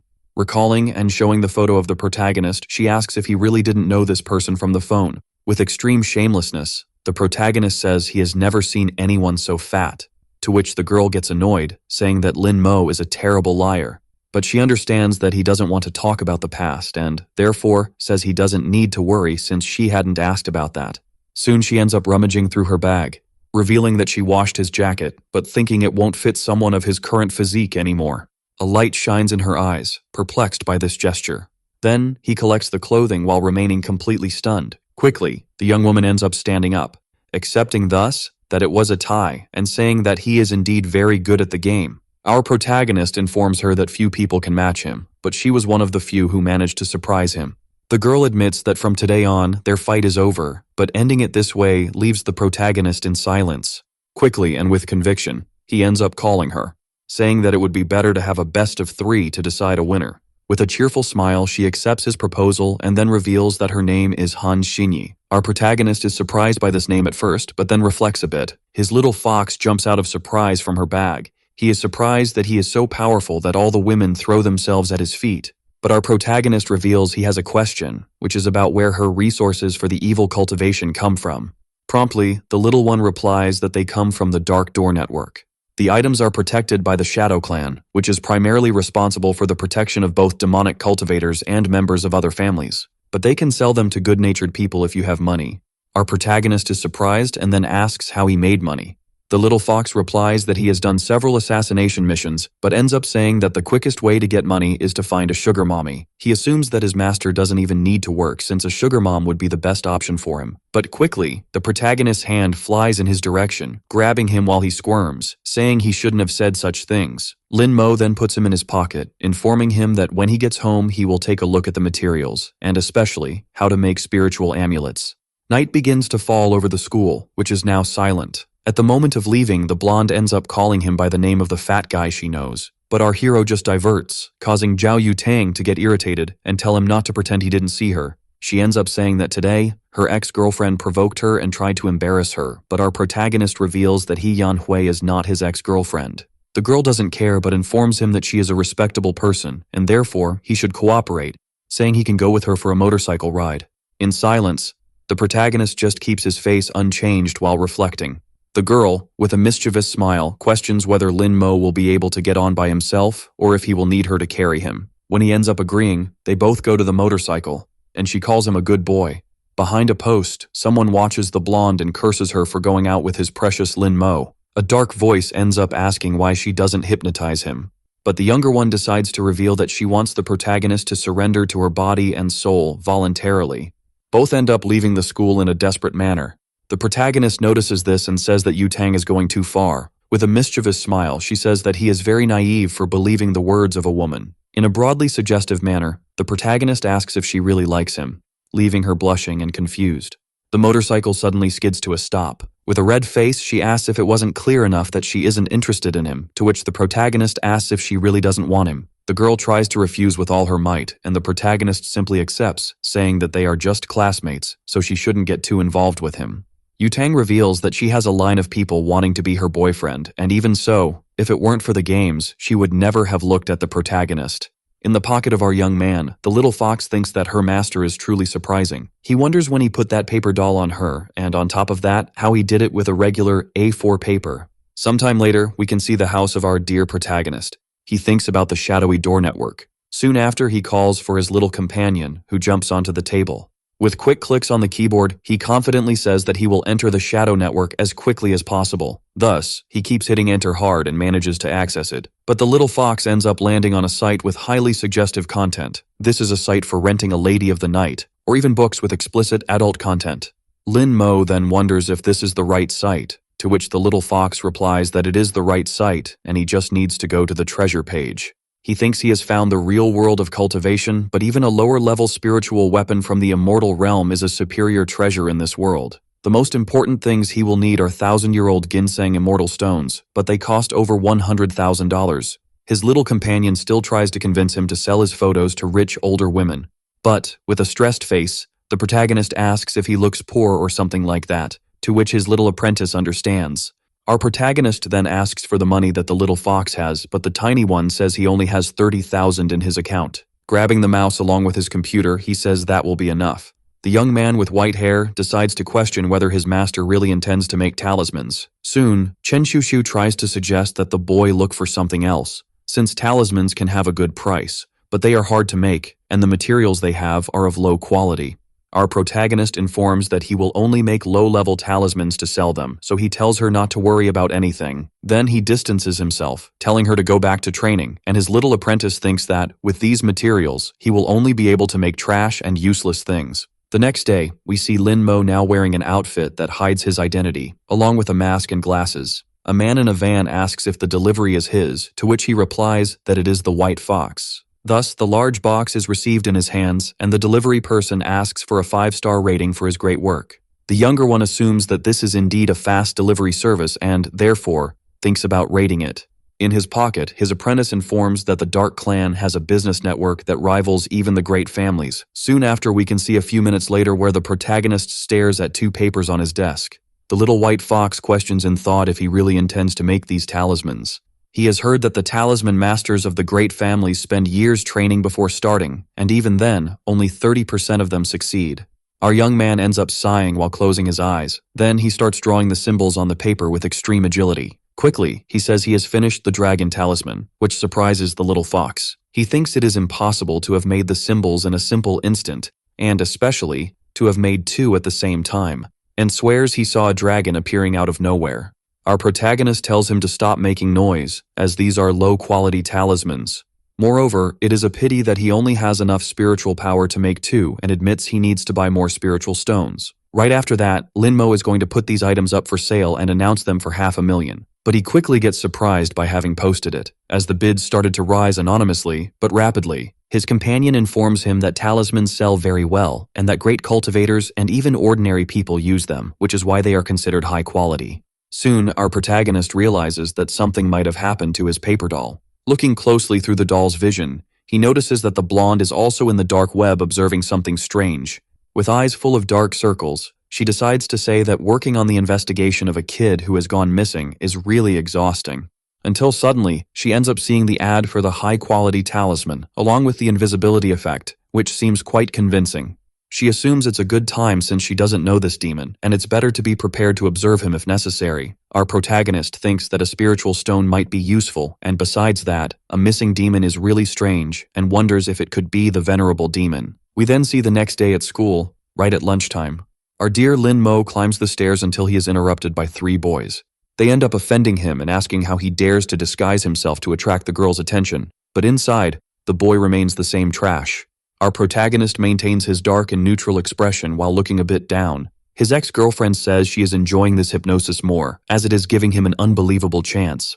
But, with an arrogant and especially threatening look, the protagonist warns them to get out of his way, which irritates the people in front of him. The boys, unconvinced, ask if Lin Mo has lost his love for life, and then decide that they will kill him at that very moment.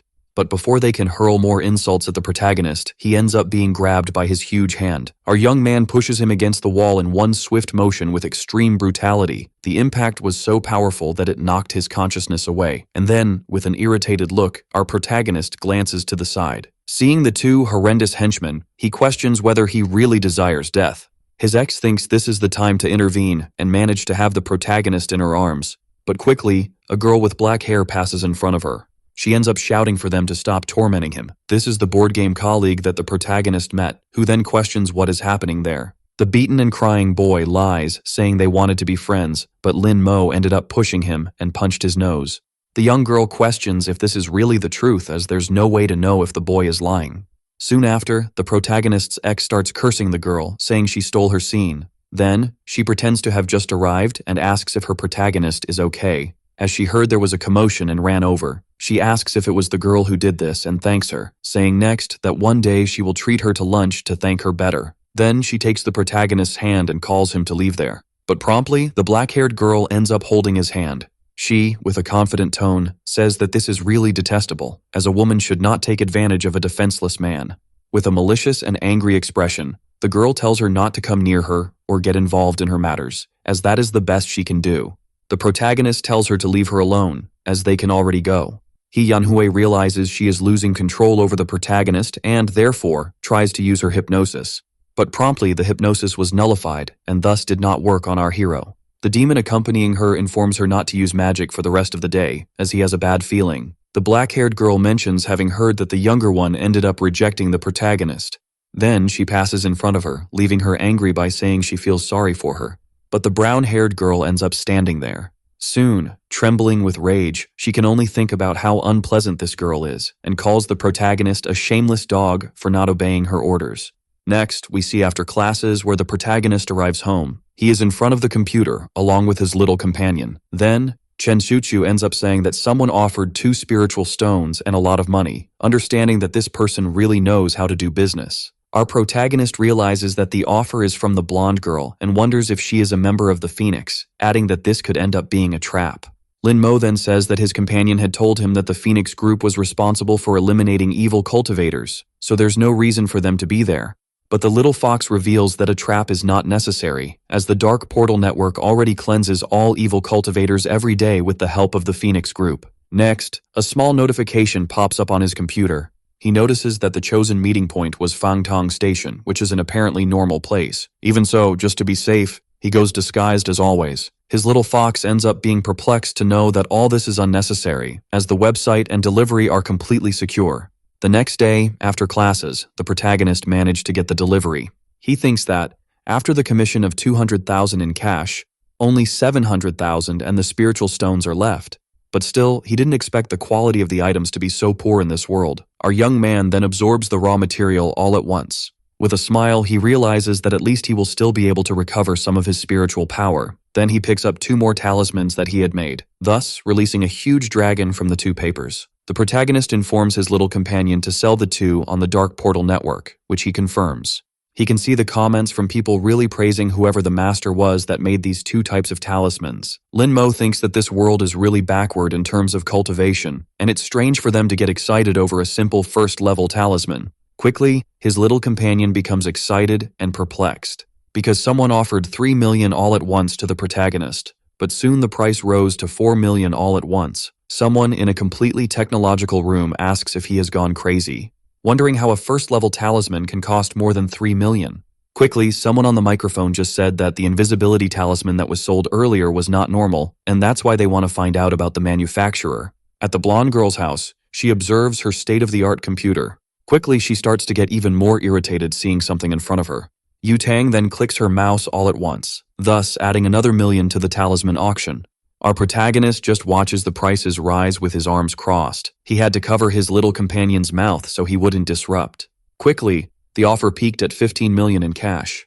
The comments are from people wanting to make a proposal to the protagonist and mainly asking if they can meet. Our young man realizes that all this is dangerous and decides to disappear for a while, as all the cultivators in this world will probably come after him.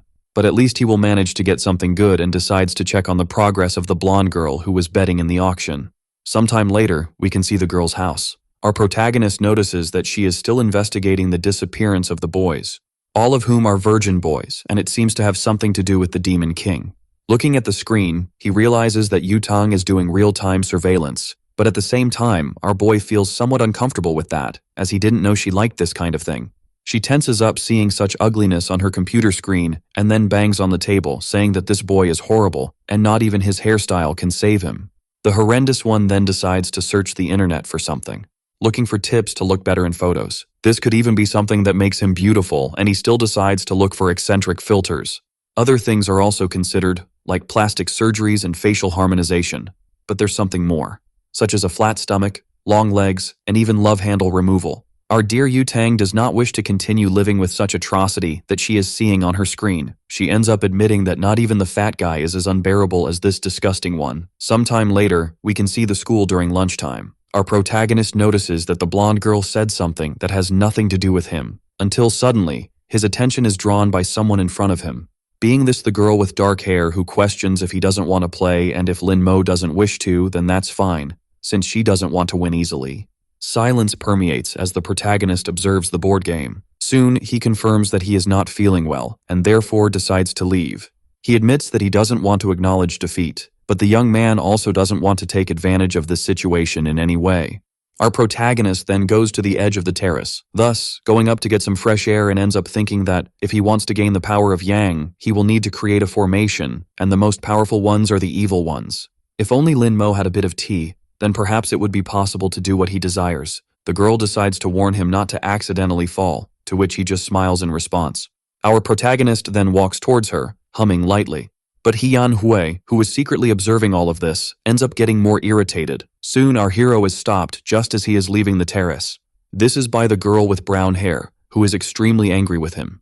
Our young man promptly asks what is wrong with her, to which she tries to speak with a dark expression on her face. But Han Xinyi, who is in the company of the protagonist, ends up telling her to stop bothering him. Soon the younger girl with brown hair tells the companion not to dare touch her man, who belongs to her down to his nails and teeth. Hian Hui turns around and says that the girl just needs to wait, and then she will see her painful death. Lin-Mo observes her departure while wondering in thought when he became hers.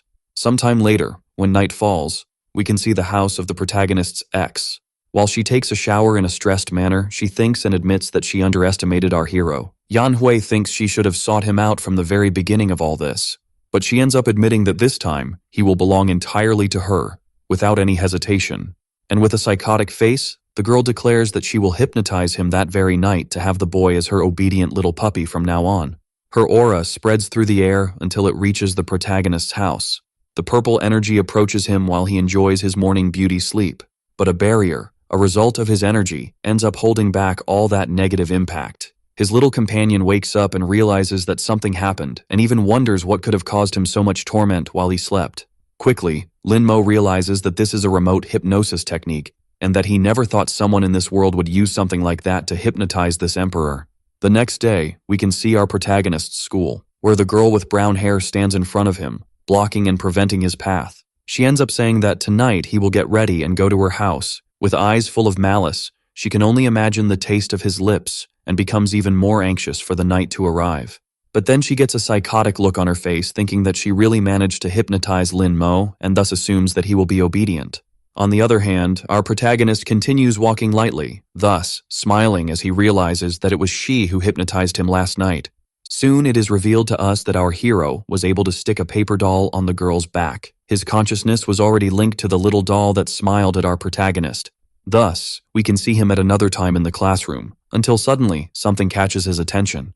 This being the paper doll on his ex's body, which ended up disappearing. The reason for such disappearance was that the brown-haired girl found the little observer that was stuck to her, thus pulverizing it with her demonic purple flames. Her demon tells her that she is pathetic for not realizing she was being watched. With sweat on her face and tense, Yanhui wonders who could be the person that could suspect her enough to need to observe her. Her companion then informs her that whoever it is, it doesn't matter, since the young woman cannot let this person ruin her plan. After school, when the afternoon begins to fall, we can see our protagonist leaving and thinking that it is a possibility that whoever destroyed the paper doll is connected to the venerable demon. But since there are many cultivators in this world, he cannot act hastily, and therefore it may be necessary for him to go after the Phoenix group.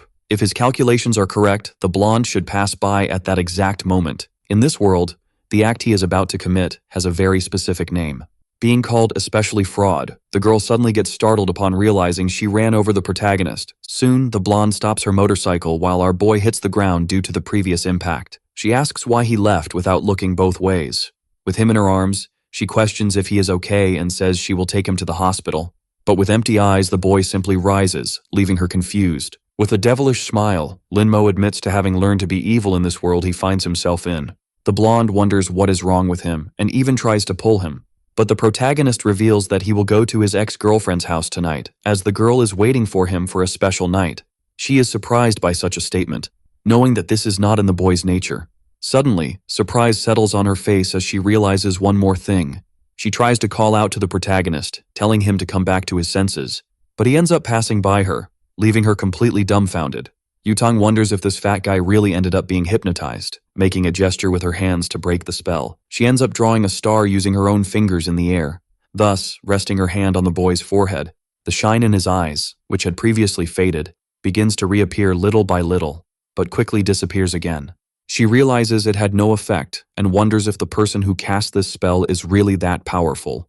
Soon our beauty decides to use the Ghost Redemption Seal, applying a heavy and magical palm on our protagonist's forehead, thus making him return to his previous senses, which were clearly being feigned. With his hand on his face, he asks what is happening and why he is there. The blonde says she was going to ask him that and questions if, by any chance, Linmo had ever met his ex-girlfriend. He admits he has, but asks what that matters since she is going to see her fiancé. Completely blushing, the girl ends up saying that the young man appeared in front of her and was run over by her motorcycle. So, for that reason, he must follow her to the hospital. Yutang wonders how our hero can say that after being run over, but admits he doesn't want to, and if she feels bad, then she can pay his medical expenses later.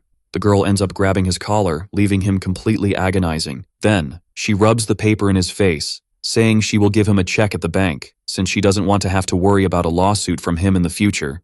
She tells him to spend it on whatever he wants, but he must not use it against her in the future, or he will regret it. Our dear Lin Mo wonders if writing a few thousand zeros will be enough to exchange for a few hundred spiritual storage units. The girl then speeds off, using her own motorcycle. Yutang ends up saying that she needs all the information about the protagonist's ex, as she is a suspect, which someone on her helmet communicator confirms. Thus, she arrives at the house of the girl who was our boy's suitor, removing her helmet gracefully. She ends up extending her hand, which has a special ring, thus releasing her magical sword all at once. She decides to make dozens of cuts on the doorknob to be able to open the door.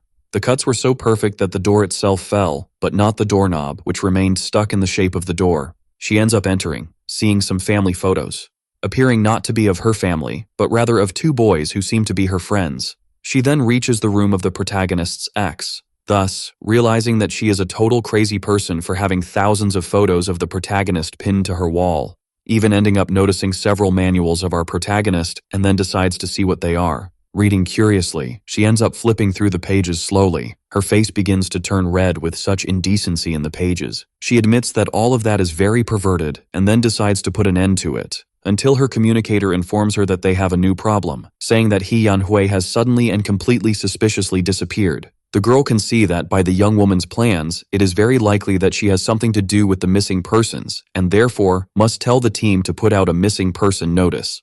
Soon after, she ends up thinking that Yanhui is extremely clever for having thought of such a precise plan in such a short time. In the house of our protagonist, the night finishes covering the place. He begins to think that he has seen everything, and it's easy to imagine that his ex-girlfriend has some connection with the venerable demon, and therefore, the Phoenix group should prioritize her. Until suddenly, a sound catches the attention of our dear protagonist. It is his cousin, who asks if he has seen the news recently. Promptly, our boy opens the door in a rather welcoming manner. And quickly, the boy with purple hair informs him that Yanhui is being sought, but our protagonist states he knows nothing, as he will no longer approach her. Then, Lin ends the conversation with our boy when he is met with a strong slam of the door. The young man tells him to at least check the news that is happening right now. Our protagonist sees that Yanhui from the Fengxiang Institute is suspected of a case of abuse against a young man and, therefore, is being sought throughout the country. Then, he thinks that the search team is really efficient, but still there is no information about the girl. The little fox thinks that this woman is truly cruel and extremely foolish for thinking of messing with her master. Linmo knows that if the venerable demon wants to absorb the yang power of a young man, he will end up forming a well-structured formation, mainly stemming from evil. Quickly, our young man crouches down and starts rummaging through a box. The little white fox wonders what her master is looking for until she sees him with a sparkle in his gestures, becoming even more confused upon realizing that what he picked up are just some seemingly normal wooden boards. Soon, our hero lets out a tired sigh, thus gathering all his energy at once into the two boards. They soon begin to disassemble and reform into a shape convenient for him, this being a kind of manual compass that can be used, made only of wood. The little fox is surprised that he made such an ancient Eastern compass in such a short time. Our boy thinks that with the venerable demon's ability, it will be impossible for the Phoenix group to find her, that is, unless they use this compass to locate the evil energy. Our young man begins to merge the two at once, this being a form of location like a radar. A huge explosion occurs and causes a surprise scream from the little fox. That light artifact from before has now become heavier in relation to the energy due to merging with a low-level stone. The fox is stunned by this unbelievable sight. Quickly, the spoon that serves as a needle to point the direction starts to move. Thus, the little servant of our hero realizes that his master is indeed powerful for making such a simple board work so well as a radar.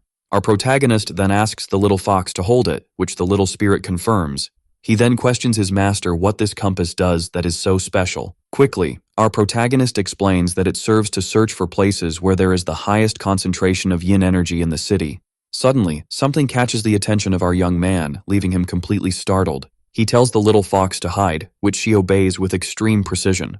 The boy observes the window calmly and in silence, until the blonde, with a funny expression, appears and leaves him slightly confused. She makes an excited and strange expression, thus making him feel completely uncomfortable. With the phone in hand, the young man promptly thinks of calling the police, to which she tells him to open the window and not do anything indecent.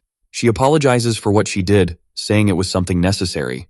Our protagonist promptly asks what she is doing in a place like that, to which the girl tells him not to say nonsense, and asks where the boy got hurt. Our hero promptly thinks that Yutang is suspecting him, but by huge luck he hasn't healed, so the wounds and scars are still on his body. He ends up showing his wound on his arm and also reveals there is another on his leg. Quickly, the girl lifts her pant leg in an indecent manner, revealing her slight wound. Completely dumbfounded and embarrassed, he asks what she is doing, but Yutang assumes she will just clean the wounds. Otherwise, she will be responsible for the scars that will remain if she doesn't do this. She thinks that this guy, who was once fat, really has the most beautiful legs she has ever seen. Your fox ends up shouting in thought that her master gave her an arm, and she went straight for his legs, so the girl is completely taking advantage of him. Our protagonist lowers his pants and says he never imagined someone like Yutang would come for such a trivial reason, But the girl reveals she has a question, which is about him being one of the last to see He Yanhui, and therefore she asks about what he was told. Our boy reveals he doesn't remember anything that happened after seeing her. The girl then crosses to the other side of the window and says that all of this was useless and therefore she will leave. But our boy wonders why she doesn't just go out the door. Soon after, Lin Mo, being completely cautious, ends up asking her to wait. He finishes by informing her that he can act as bait to help her, if she wants. Quickly, the girl ends up with her face red from embarrassment for having seen something apparently indecent. This being the completely defined chest of our boy that is on display due to his t-shirt. She ends up jumping from the balcony and says she will accept this offer, but our protagonist realizes she agreed a bit too quickly. The next day, the sun rises at school. Our protagonist promptly arrives in his classroom with extreme flamboyance. The girls approach him completely worried, as they heard that Yanhui is an abuser, and therefore they are concerned about what she might have done to him. Our protagonist, being completely cold, reveals he is fine and wishes for the two of them to get out of his way. Suddenly, a girl arrives and tells everyone to go see, as a very handsome guy has just been transferred to their class. All the girls quickly move, heading towards the location to learn more about this new person. The girls near the new boy with green hair ask for his name. Quickly, he introduces himself as Shen Letian, and since they know each other and are in the same class, they can call him Lele. Suddenly, some blonde hair catches his attention unexpectedly. The girls convince him to go with them to somewhere at the main entrance, which he promptly agrees to. The young man, with ulterior motives, reveals that he transferred to this school to investigate the case of He Yanhui, but still did not expect to find a beauty like this. But suddenly he is impressed to see that she has her foot in the door. She then delivers a powerful kick that ends up ripping the door off its hinges. Right after, shouting for her companion not to go outside the school, as he shouldn't leave before her. The green-haired boy is completely confused by this advance and starts calculating the possibilities of her being a complete crazy person because of her beauty. After school, the sun begins to set at the school. Our protagonist leaves the place still maintaining his flamboyance, as always. The blonde was waiting for him outside and tells Lin Mo to follow her. Both start walking down the school corridor, which becomes completely silent. We can see that he was taken to the infirmary, so they could be alone together. He ends up saying that he is already healed, and if she touches his leg again, then he will have to retaliate and immobilize her until the police arrive.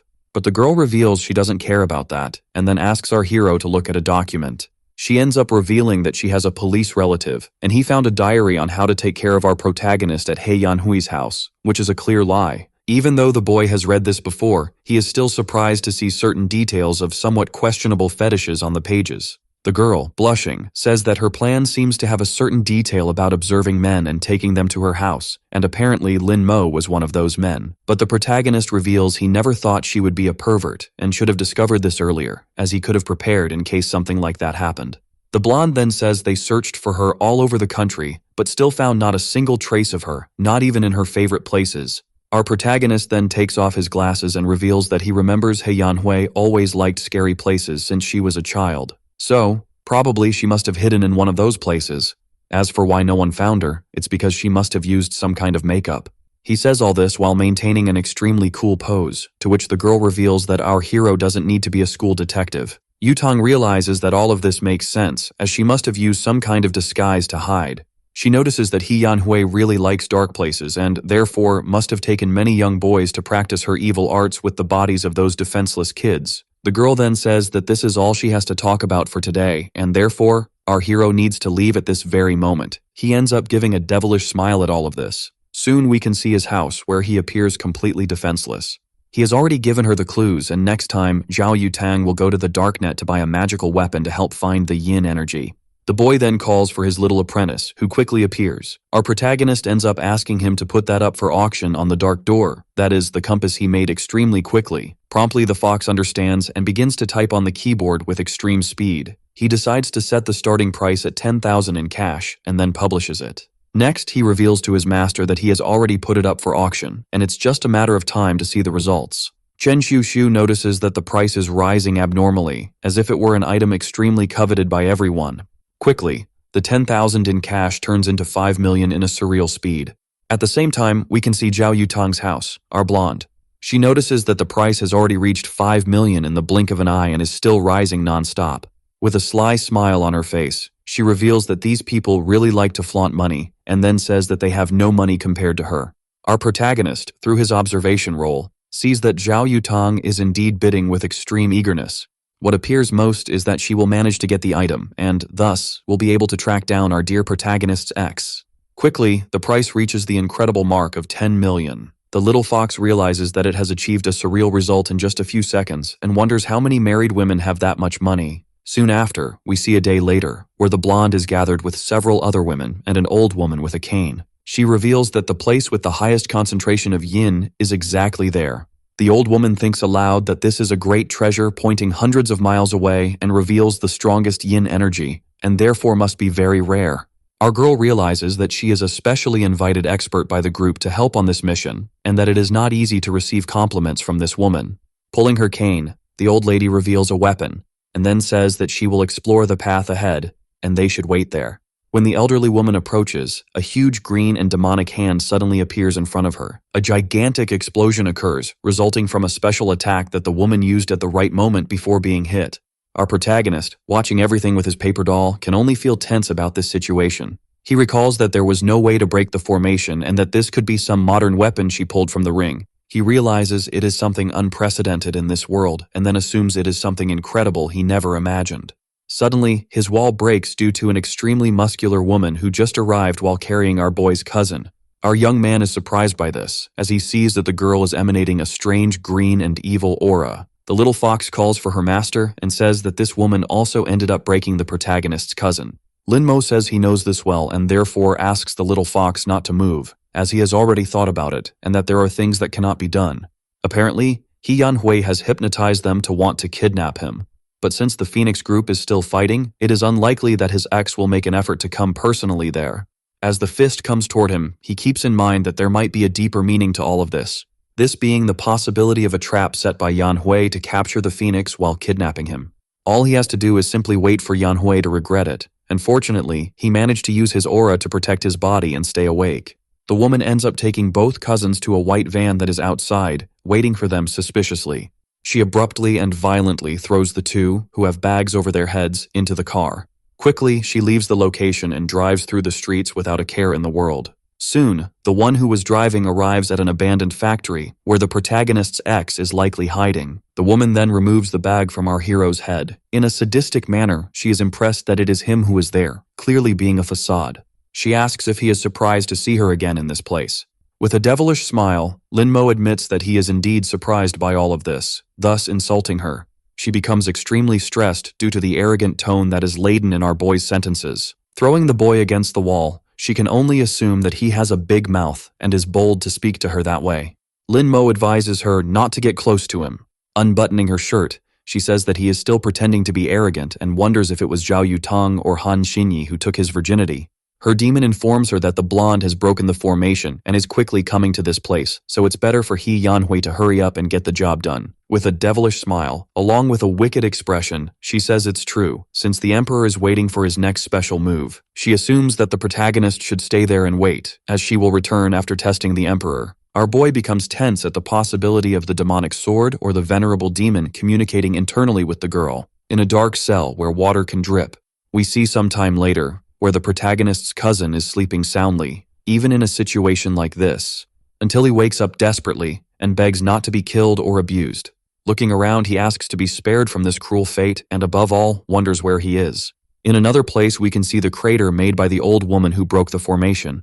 They all gather to see this enormous location. The blonde realizes that He Yanhui was indeed clever enough to use this formation to turn this place into one with an extreme amount of yin. Now they must head in the next direction that the compass is pointing to in order to arrive in time, as the people in the area may be dead. A green demon appears and, laughing, asks where the women think they are going. Suddenly, a huge explosion occurs, throwing everyone back.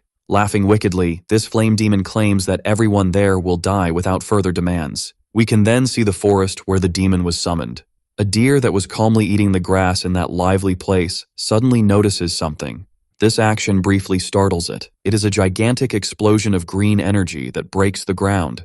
Smoke begins to spread along with that colossal and extremely frightening aura. The demon, summoning several blades, asserts that none of them will escape his wrath. His attacks are directed at the blonde, while he shouts for her to go to hell at once, amidst laughter.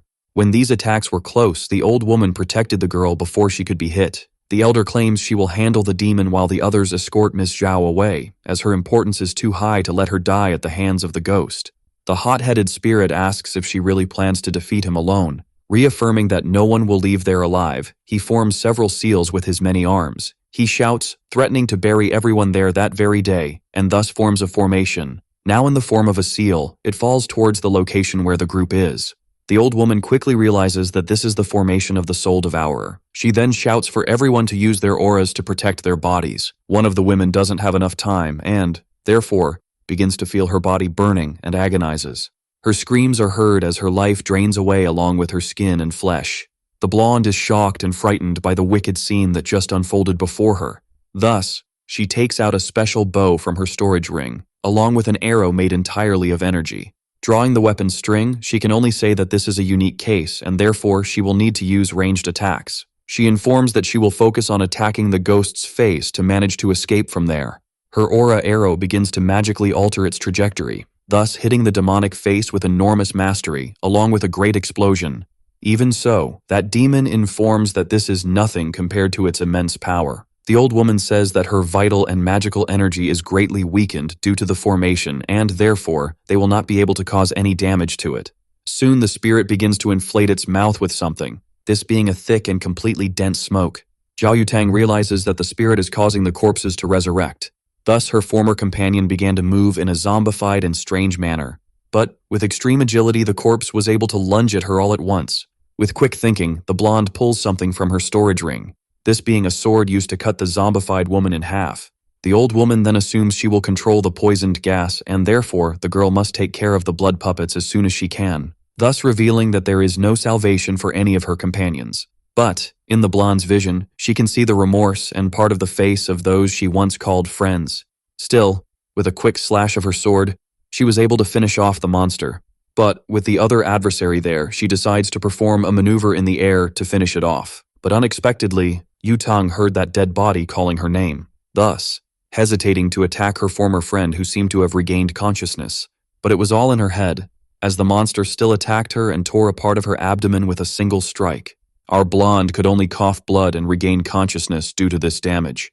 And thus she gripped her weapon with more eagerness and veracity, soon after, making an X-shaped cut to finish the fight. Still, her injury is very severe. With blood dripping from her mouth and abdomen, she can only fall to the ground. Her weapon disintegrates in the wind along with the rain as she chokes on her own blood. She admits it was unexpected and wonders if this was really about blood puppets. Yutang, in thought, wonders if the old woman survived with her, and says that if she had known about this danger, she wouldn't have brought so many people. The two hypnotized individuals who arrived at the scene watch her as one of them pulls out a knife. The elder tries to scream the blonde's name. Soon the spirit attacks her and asks how she dares to be distracted. And behind the barrier, the demon says it wants to see how long the woman's turtle shell will last. The blonde on the ground admits it is her fault, as the old woman was also dragged into this because of her. Then the knife flies towards her quickly, ready to end her life. All we can hear is her cursing herself as blood spreads through the air. But unexpectedly the knife did not hit her, but rather the ground beside her, for the head of the one who attacked her was ripped off in one go. A girl informs that she felt the blonde's vitality draining very quickly and thus ran over. This is Zhao Hongling, leader of the Phoenix group, who states that it is too early for Yutang to die. She recognizes her while the man beside her stares at the girl, apparently younger, but we are surprised by the head of the young man flying, just as the blonde calls her grandma. The elder is startled seeing what just happened, for the famous Miss Hongling is present at the scene. The demon laughs as it realizes that this little girl is the mere help that came to reinforce the women. Then the spirit, feeling offended, says that she is a mere mortal and therefore will not be able to fight against this fragment of a sword. It informs that even if the emperor came here, he would have no chance at all. Quickly, the mouth of that insolent spirit was silenced by the attack of the old woman with a childlike appearance. Thus she ends up undoing the formation made earlier by the ghostly face. The blonde realizes that just one strike was enough and admits that her grandmother is truly an amazing person. Soon, the young-looking one informs that her granddaughter was injured, and if she had attacked from the beginning, she wouldn't have been hurt as she was. Thus, she extends a medicine and tells her to drink it quickly. The girl obeys, and then asks her grandmother if her missing friend can be found by her. Soon, she informs that her target is the protagonist, and therefore, he must be saved. The elder states that she knows all this, and thus she does not need to worry and should focus on her rest. Our girl gets confused about the issue of resting until her vision starts to blur. When the girl falls asleep, the youngest calls for the old woman, who promptly responds. The old woman ends up questioning where the companion her granddaughter mentioned earlier is. Soon the elder replies that, according to her guesses and Yu-Tang's, he should be in a very abundant and extreme amount of yin. The old woman, with her sword in hand, informs that there is no need for further explanations. She then states that she can still find the place with the highest amount of yin.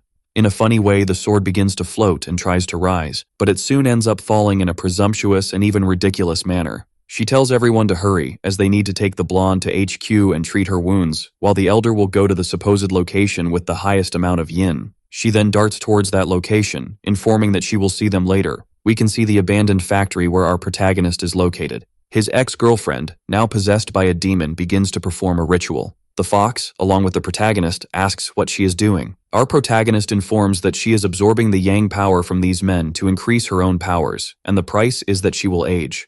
Suddenly something catches her attention, which is a huge amount of energy. She then questions who is bothering her at this very moment. Until, suddenly, we can see the blonde's grandmother outside. Yanhui opens the door with a sulky and distressed face. She wonders what a girl is doing there, and more importantly, questions if she is hurt or lost. The younger-looking one calls the girl Auntie and ends up saying that the little bastard is there. Confusion is visible on the face of the protagonist's ex with this affirmative statement. Inside the place, the little fox asks if it's not bad to leave him unconscious when he wakes up, but our protagonist explains that he doesn't need to worry, as he is resilient. Until, suddenly, a huge explosion occurs, startling him at first. Something flew from the door to there and ended up crashing against the wall, this being the protagonist's ex, who is now impaled by the little girl's enormous sword. The girl, floating, informs that they are just getting started, so Yanhui cannot be complaining. Sitting on the sword, the little one questions if the younger girl will not respond. That was extremely unexpected for the ex-protagonist, and the younger-looking one ends up asking her to at least fight a little. With her hands covered in green energy, the girl begins to pull the sword from her chest, thus ripping it out and cursing as she throws the sword up. The little girl starts to float in the air, finding the scene amusing from her point of view. Then, the ex-protagonist throws the sword while telling that brat to go to hell. The attack was powerful and especially strong to an immeasurable level. Still, the wound in her chest begins to throb with pain, while her shirt tries to bear the weight of her melons. She wonders in thought who that brat is. On top of the sword, the apparently younger girl asks if that's all, as the fight seems to have reached its end. The ex-protagonist then asks her demon what she can do, as she is no match for her. But upon receiving no response from the demon, she remains confused. We can see a day ago, in an unknown house to us, where the protagonist's board game friend is staring at her past self. Both seem uncomfortable with that strange connection. But soon this is broken by the girl, who lets out a sigh. She reveals that in fact, she is tense because this is game number 146 that has just begun. But suddenly, something bursts into her thoughts, catching her attention.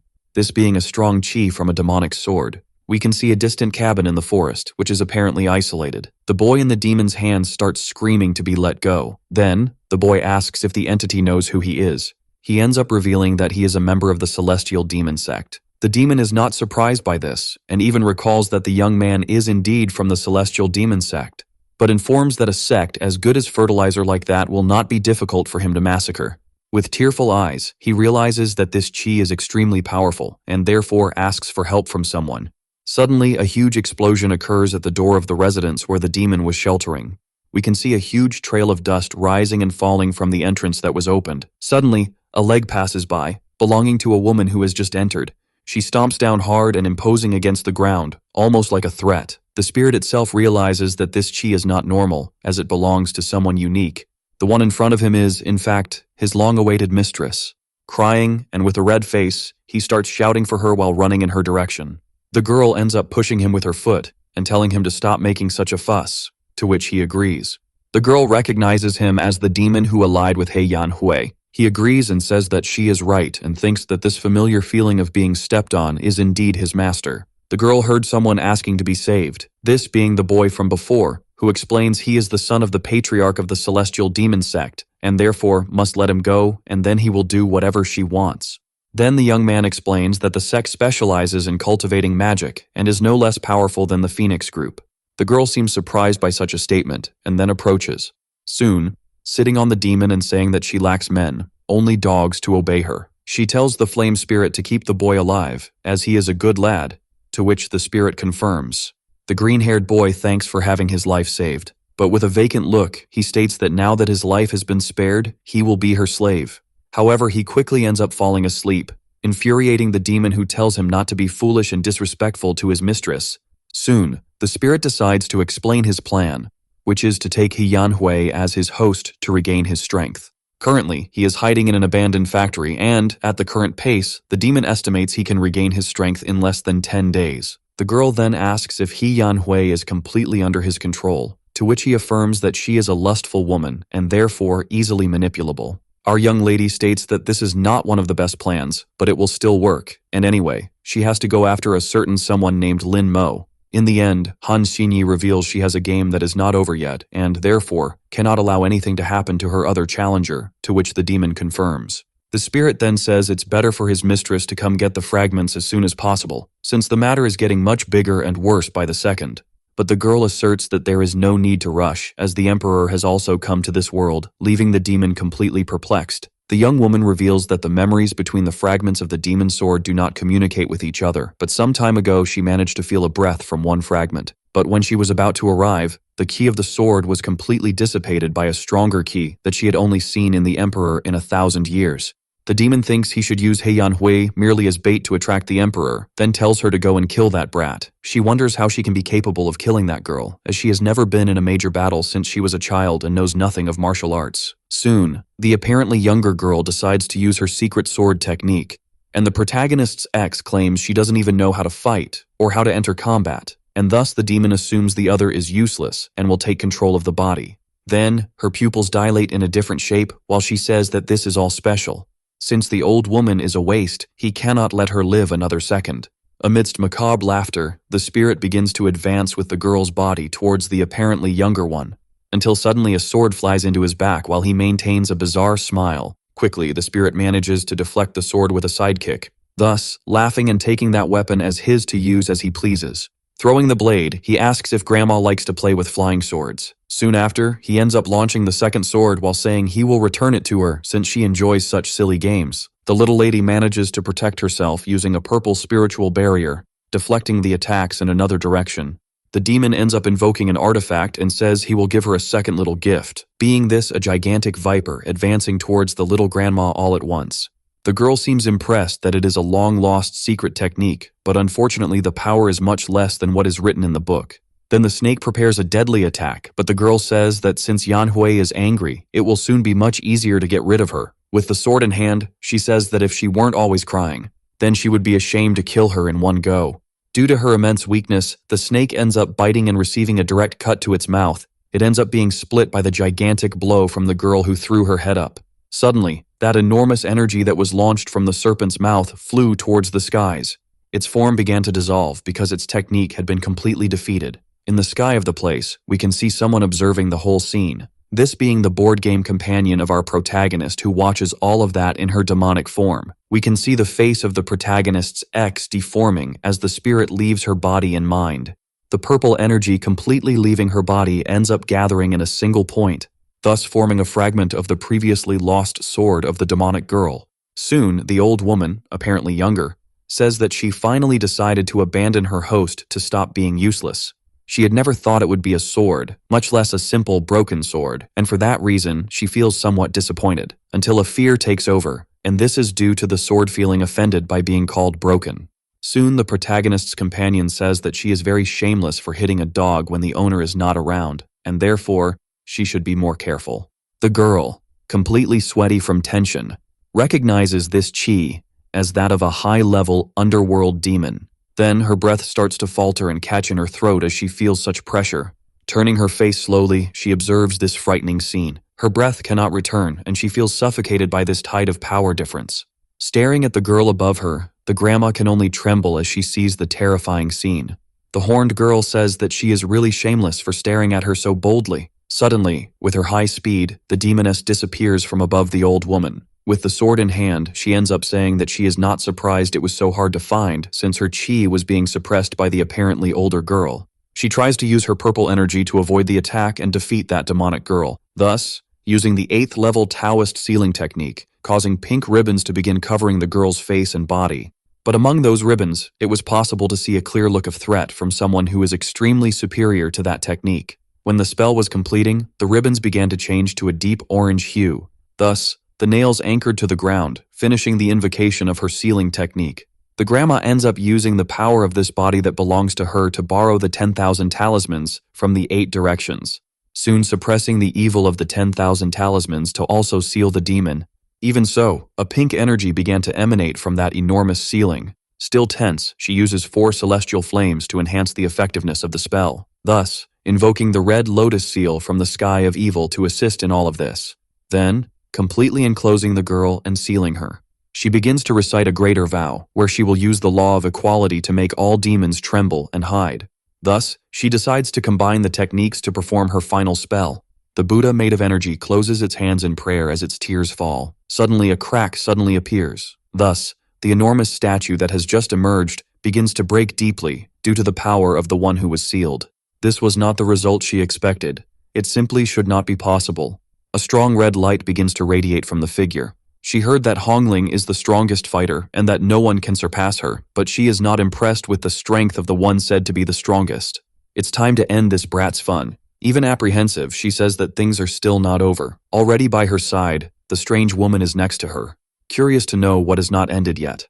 At that moment, the girl realized she was in serious trouble, as her belly had been sliced without her noticing. The demon woman says that when she says it's over, it really is over. Then she continues on her path, while the poor, economically disadvantaged redhead falls to the ground.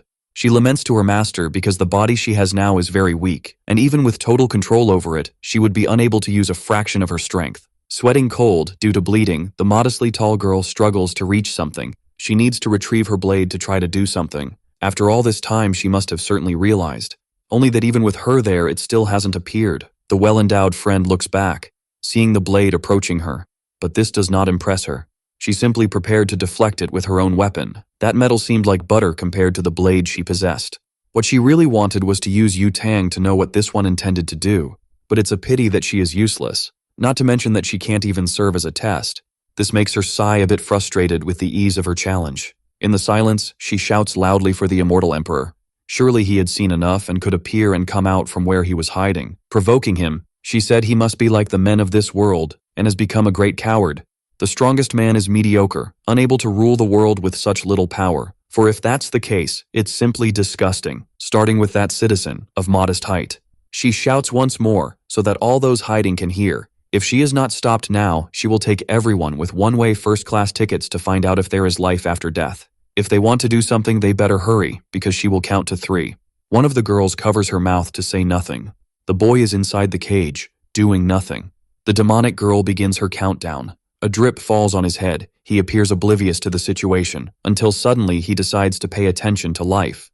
2 seconds of the countdown had already passed. Then a desperate voice screams, begging not to be sent to the world of longing. Lying on the ground, the little one is agonizing. The one with silver hair continues to hold her mouth. Meanwhile, the demon woman was quite pleased with this manifestation. But since nothing was done, the countdown ends, and a great pillar of energy rises, reaching the sky. That place had become the epicenter of a powerful manifestation of energy. Before it, a powerful whirlwind had formed. Its light is so strong that one must cover their eyes to avoid being blinded. Finally, the one she had been waiting for had appeared in the place. This made her happy, as she was sure the immortal emperor had not died and was alive. Far from there, someone wonders what had happened to the sky. Looking at the camera, he says that a pillar of light formed at the abandoned factory. Even though it was a cold day, it is very warm around the light, enough to drive away the rain. Anxious about what is happening, he took the phone from the hands of the one recording. He showed that the light had pushed away the lights in the sky. It could be the lightning coming from a satellite. Then, he saw something coming out of the clouds. Someone was watching that live stream. She was upset because the transmission signal dropped as soon as the lightning appeared. Inside the house, someone asked if she has done her homework, as she spends all day in front of her phone, and she says she has done the assignments. Hongxi, where the lightning appeared, is far from there, and it is where Lin Mo currently lives. First searching for Yan Hui, and now this pillar of light. The day has been long and not calm. As soon as she opened the door, the emperor appeared, pushing the demon woman by the head. Even after they left, the wind continued to blow through the place. Finally, the air calms, and the window is destroyed. The girl has no idea what just happened there. They simply crossed the entire building. The demoness says that without the sacred sword, he is like an old man without Tadalafil, completely useless.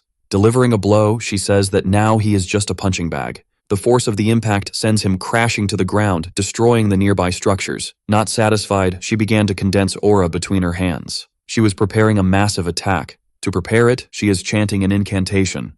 That dark power pierces the sky like a sword, until a peculiar shape begins to emerge above. Among the clouds, they resemble a huge pair of eyes, which reveals itself as a massive creature, similar to a gigantic snake. Opening its massive jaw, it releases a beam of energy towards the immortal emperor. Above, she is incredulous that he was unable to dodge this attack, but soon she realizes that things did not go as planned. He is unscathed.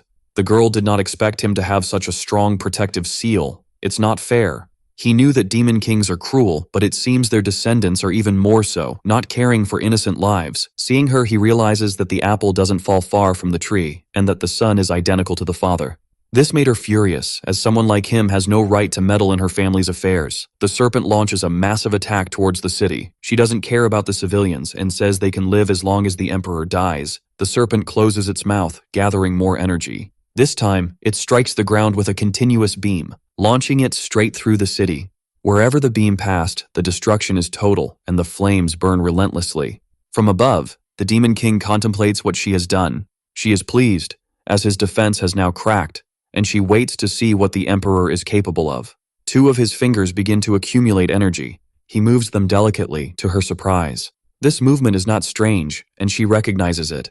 It is a sword technique. As soon as she realizes the serpent has already been hit, then, looking at the creature, she notices that the damage has been severe. Finally, after some time, the Emperor has a sword in hand. Now it is with him. That is a good embryo, and it was certainly worth the wait. In light of this, she realizes he had placed a sticker on the sword when she wasn't looking, in addition to making her reveal her weakness. But his plan would only work if he could use the trash in his hands. Making a circle with the sword, he prepares a technique, until he brings down his sword, executing a cut. It is a secret technique, the refinement of divine fire. This pleased her, as he always has something new to show. An intense clash between the two energies occurs. The two begin to collide with extreme speed through the sky, until, reacting quickly, the Demon King catches him off guard. After several attacks, she manages to execute a cut on him. Even so, he smiles as he has finally arrived, just didn't expect it to be slower than the sword. Then the figure representing him disappears, and rays of light emanate from him. Seeing that the figure was burned, she realizes it was a clone, but doesn't know what that was that passed through him. Then, a small paper doll appears before her, completely pierced. Meanwhile, two fighter jets approach, unleashing bursts of fire. She thinks this was also part of the Emperor's plans, but modern weapons have no aura. They are just projectiles with speed. Not impressed by this, she executes a movement with her sword, jokingly saying they are brave. Even so, one of the jets manages to evade the aura attack, launching a missile towards its target. But for her, that attack is too slow. However, the missile was able to correct its course. This, the Demon King did not expect. Being engulfed in a massive explosion, the target had been defined, and the jets continue to fire their weapons. A large barrage of missiles explodes upon contact. Everything is going according to his plan, but modern weapons won't be able to hold her for much longer than a minute. Without his sword, he is no challenge for her, so he needs something as powerful as his sacred sword. The forge had already been completed during the battle. Now, only one last crucial step remains. He sighs, as he will now begin the cooling process. With little fuel available, they prepare to return to base, until an eruption occurs on the city ground. A huge misshapen hand grows towards the sky. It grabs one of the jets. On the radio, he warns the others to get away from there as soon as possible. The other jet tries to distance itself from that hand, but it is struck by her, who used its companion as a weapon. A creature without eyes appears, roaring furiously. The creature is colossal, and near it, the buildings are like small structures. From above, the Demon King says, "This is what happens when they meddle in her fight. Now they all need to die." Someone tells her that this beast is walking spiritual energy, an excellent opportunity to end the Emperor before he executes what he has planned. However, from above, something catches her attention, causing her focus to be captured. A small, sniveling child is crying, searching for his father. While crying, he says he is very scared. While she screams for her father, one of the creature's paws moves toward her. It won't be long before he turns into pate. The Demon King watches closely. The little boy continues to cry, unaware that he is about to become sandwich filling. This scene made her close her eyes and start to remember something, from when she was also small and looking for her father. With all this destruction, the city is in chaos and all exits are congested. In the middle of the traffic, a call goes unanswered. The young man says his wife never answers him, even when it's important. Unfortunately, they can't get a phone signal. But from the news, they discover that the monster that had appeared in the city center has suddenly disappeared. Inside the car, the young man is worried about the rain that has started, and his daughter says she saw on the news that there was no rain forecast for that day. Beside the bridge, a large cyclone is forming, gathering water in its body. Some curious onlookers get out of their cars to film it, completely dissociated from reality and the risk it may represent. In the midst of it is the Emperor's glowing sword. He is the one manipulating the water to cool his sword until the energy condenses, releasing a shockwave that creates waves in the water. The force of the wave sweeps the cars off the bridge and surely must have swept away the fools who were filming. After that, what had formed there was a large volume of mist. The girl gets out of the car, defying her father's warnings to stay inside. She looks at where the river was and doesn't understand how this is possible. All the water that was down there has disappeared, as if it had been drained. Above, the Emperor stands before his sword. He brings one of his hands closer to the weapon's hilt. As soon as he touches it, an intense luminous energy is released. The source of light could be seen even within the mist. So great is the energy released that the fog is immediately pushed away from the place. Now, the blade he has been preparing is ready to slice the unwary. He looks at the fruit of his effort. That had been a wait too long. In the mist, the Demon King says he has been foolish while reaching out to a child. She says she wasn't there waiting for him. The little snot-nosed boy smiles, for he has found his irresponsible parent. They embrace, and the Demon King tells the adult to get out of there, as the place is not safe. It's not her style to prolong fights, so she intends to end this quickly, just as they did in her other life. In light of this, the Emperor agrees with her. Positioning his sword above his head, she begins to chant an invocation ritual for the street blocker. Not to be left behind, the Emperor also invokes an entity, but his has Christian colors. She swings her sword, unleashing a dark attack. The Emperor reacts with an attack of Shunin hero color. The energies collide in the sky violently. That was what she was waiting for. And since he has a sword now, there's no room for excuses when he loses. Positioning his fingers in front of his face, the Emperor prays. His face bears markings, and the sword he had made disintegrates. Looking at that, the Demon King realizes this is a forbidden sword technique. That's what he did last time, and she should have prepared her demonic sword for this. As in its current state, it is no match. Without the strength to resist the hero's technique, she is struck. A great beam of light continues advancing toward her. In the sky, a mysterious rift begins to appear. Opening slowly, it reveals another dimension. In the face of such power, even the sky is cracking. Completely wounded and without strength, she acknowledges that this is excessive. The Emperor stands before her, watching her closely. Looking at her, he says a winner has already been defined. But someone says that things have only just begun. Very wounded, the Demon King says something about what she is seeing. That was the other half of the magic sword. The sword speaks and says it had hidden very well to gather its pieces, but the woman had many of them with her.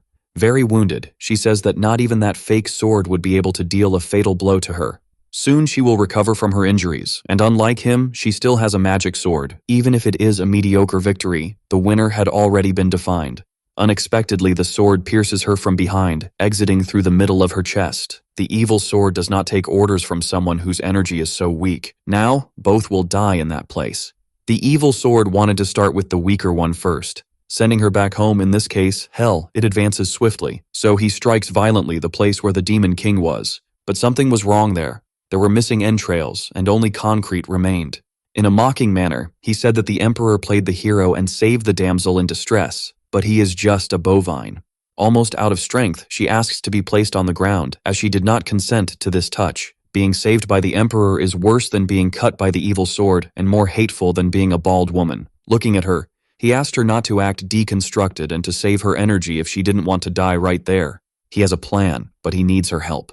The sword had transformed into a huge monster, and as a good gossip, she wanted to know what they were whispering about. This made her furious, as she also wanted to listen, since she loves a good gossip. With her eyes closed, the Emperor prepares another spell. It is the Prison of Light, and several beams of energy appear descending from the sky. They strike the monster sword, pinning it to the ground. This left her surprised, as now, besides being unable to move, she wouldn't find out what they were gossiping about in front of her. This prison can only be destroyed with Yang power. It is not possible that a powerful sword like her cannot use a bit of Yang energy, and maybe she really can't, besides being incompatible with this new world. This comment left the sword so outraged that if she had a traditional brain, she would have suffered a severe stroke. Gathering her strength, she breaks the prison, showing her physique of a juice enthusiast. The sword was not afraid of needles, nor of underground laboratories. Showing her shape, she asked the powerful emperor if he still has the courage to disrespect that physique with 3% body fat. Preparing a powerful punch, she says he has little key and is holding a dying nag in his lap. Besides being shameful, she will send both of them to hell now. However, with the girl in his lap, the emperor snaps his fingers. The monster sword was struck above what would be her floating rib. If she had a liver and were an alcoholic, it would have been fatal. Realizing that the damage was extensive, she wonders how it was possible. It seems she really was an alcoholic. As she collected all the fragments, his piece must also be in this trembling body. He transformed this fragment into bait after refining it. It was his trump card against the demon, but he ended up using it against the sword. The monster panics as her yang energy is leaving along with her rented shape, running out of juice in her veins. Now it is the Demon King's turn to do her part, which, to the sword's displeasure, began to absorb her energy. Returning to being a thin and withered object, the sword becomes desperate as she wanted to stay in shape. With a clink on her blade, she curses them. She was right. The sealed yang power in the sword is still in his body. Now it is time for them to settle their differences. A large tongue falls in front of them. That is the beast of chaos, and the sword celebrates, for God had not abandoned her. Happy, she wishes them both good luck, having to deal with this monstrous creature now. Looking at the emperor, she says she acted as agreed. Now she wants to know what the next step is. He looks intently at the sky. Their next step is to fix that crack. But she is a demon. She only learned destruction techniques. Repair is not her forte. He released her to leave, as he can do this alone. He just asked her to remember what she promised him. Faced with the problem, he joins his hands and his eyes begin to shine. Separating the palms of his hands, there is a small source of energy. He releases it to the creature, commanding it to return to the other side. Thus, he orders the fissure to close, and the creature that was in it was pushed away. Immediately, the crack begins to close in the sky. Seeing all that, the demon is impressed by so much power. With his mouth full of blood, he says it is not that simple. He coughs, completely exhausted. Having done that left him with not a drop of energy remaining. Unexpectedly, a hand holds him, preventing him from being sucked into the crack. The demon woman asks him to hold on a little longer. Demon tradition says that the more lives they take, the stronger they become. But she did not get stronger after all that killing, and realized that her intention was just to provoke him and then bring people back to life. This, for some hard-to-understand reason, left the demon with flushed cheeks. Believing in her, he would resolve the situation and let her deal with the consequences, for he believes in the word of the Demon King. He hoped she wouldn't change her mind after saving him, and now she is literally saving him. Already with her body inside the rift, she tries to pull him back. Then she warns him that it is closing, and that he is not moving. Realizing that the worst would happen, she calls him one more time. Calmly, he says that even knowing people would live again, she still saved that little snot. Hearing this, she was immediately surprised. The emperor says a few more things to her, which went unheard. Finally, the rift closes, and he is left on the other side. This left her outraged, for not having been able to, until she notices something unusual nearby. A small flame figure, which is in her hands. The sun is setting, and she is sitting atop a building. Thoughtful, she looks at what the emperor had left for her. This makes her sigh, a bit disappointed. Raising her hand high, she begins to gather a large amount of energy. And from this enormous sphere, several beams start to shoot out across the city. The intense glow reflects on her face. But as the sphere diminishes, the glow also fades away. Once the energy is gone, she coughs a lot, weakened by what she had done. Reviving a person costs 100 years of cultivation, and all those people would cost much more. Finally, she had done everything she had promised. The doll she had received is dissolving in the sky. Meanwhile, she remembers the immortal emperor, especially when she was dying in his arms. For she had blushed at what she had heard from him. For some reason, her mind can't shake that gray-haired figure. All that crosses her thoughts is the image of his face. Now, she remembers him with a special fondness. The woman is lying in her bed, sleeping like a rock. In her mind, thoughts pass that the woman with red eyes is a demon, and that they shouldn't mess with her. A demon extends a sword to her to kill the immortal spy who had already killed many of her kind. But she is just a child. The adult urges her to get the job done quickly. Her hands are hesitant before the task. With patience running thin, the adult pushes her. Thus, the blade penetrates the prisoner's belly. That had been too intense, for she was just a child. This kindness is a weakness that would one day turn against her, says the adult. Gradually, the dream begins to change. It is she who should think better about this. Now her eyes encounter something else. The immortal emperor is being sucked into the rift. She just wants him to shut up and try to be saved, but he comments on what she did to the lost child. Those words leave her agonized, and she asks him to be quiet. But the emperor only responds with a discreet smile. He knew she wasn't a good person, but he didn't expect her to be bad. After this troubled and intense dream, she gets up from her bed. Her hands grip the sheet, for she is shaken. At a large table, a small shadow woman recounts what happened last week. The two fought and destroyed half the city, and a clash of swords even cut through the sky. At the end of it all, an unknown force brought back everyone who had died, but they can't expect that to happen again. One person says they should sit and wait for death if they are to trust these clowns. She wants to know what else they can do besides nothing. She is Yang Tianyu. The holy Yaoqi doesn't believe that a sword cut was capable of separating the sky and opening a rift. The sword saint felt embarrassed by this narrative, as she is unaware of such a technique. Li Shinran says she shouldn't feel that way, as no immortal would be able to make a hole in the sky. The guy who likes body modifications says that the elder Zhao turned into nostalgia with a single blow, and they wouldn't stand a chance either. Yu Tang, who has ample attributes, asks his grandma if the people there gathered just to complain. Grandma Bayan told her granddaughter to be more polite, as she had already spoken with another elder about how they would deal with this problem. Since ancient times, her clan has cared for the oracles, arms of the divine path that govern the world today, defending the righteous path and eliminating heretics. But the oracle left an enigmatic message, to drink this tear and do what is right, and they sealed it even without knowing its effects. The blonde wants to know what this tear has to do with them and their plans.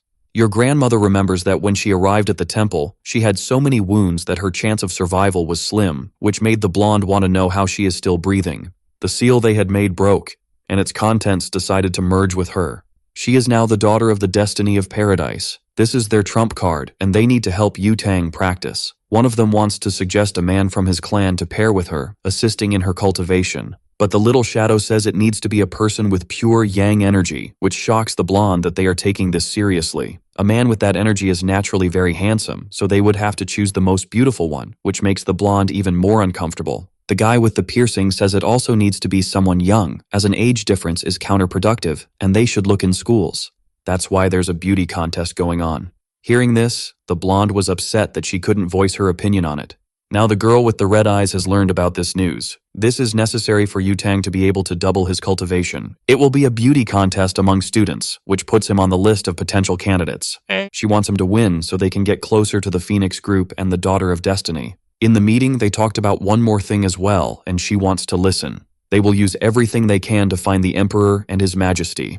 After hearing this, she let the young man go. A week has passed since everything, and her aura has still not recovered. This body is weak, and since her last resurrection, her foundations have been damaged. Even though this world is not dangerous, things have become complicated with the rebellion of the magic sword, as the Emperor and the demon sword are her enemies. She will stay hidden as Han Xinyi for now, but while recovering, she will go after the sword first. She says she will keep this pot, and the man tells her to go to the next register. He also asked if she likes monarchs, which made her embarrassed. A little girl with fox ears greets her master. She wants to know if he is okay, but the young man is meditating, very focused. However, he had warned her to observe Yu Tang with the paper doll, so she summarizes to him what happened in the meeting.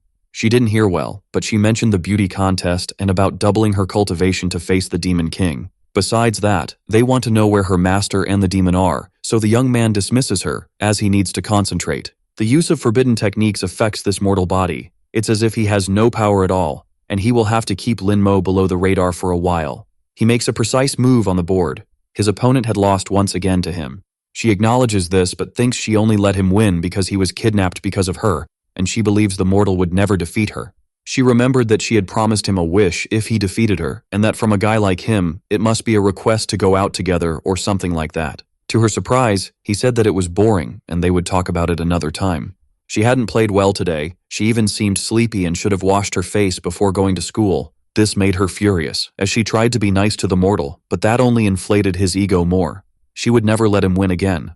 A young girl greets Lin Mo as she hadn't seen him all day. She said there's a beauty contest going on, and she and her sister would vote for him, but the young man is not on the list. This is too boring, so he doesn't want to participate. It's impossible for a vain person to find such a contest boring, so she thought that he was actually playing hard to get. Therefore, she would be the one to sign him up for the contest. It seems that holding such a contest in schools was too easy. So far, the first place is held by a smelly nerd with a visual impairment. She refuses to marry that clown, until she came across Lin Mo among them. In front of her cell phone, the girl calls her friends to see this. It's a video of Shen playing guitar. The young man's charisma made them feel a little moist, in the mouth of course. But she says they are animals who are devouring Lin Mo with their eyes. Wisely, one of them says that the same one who criticizes had liked and saved that video. Not to mention that she even downloaded it to watch later, alone, in the dark, which is very suspicious.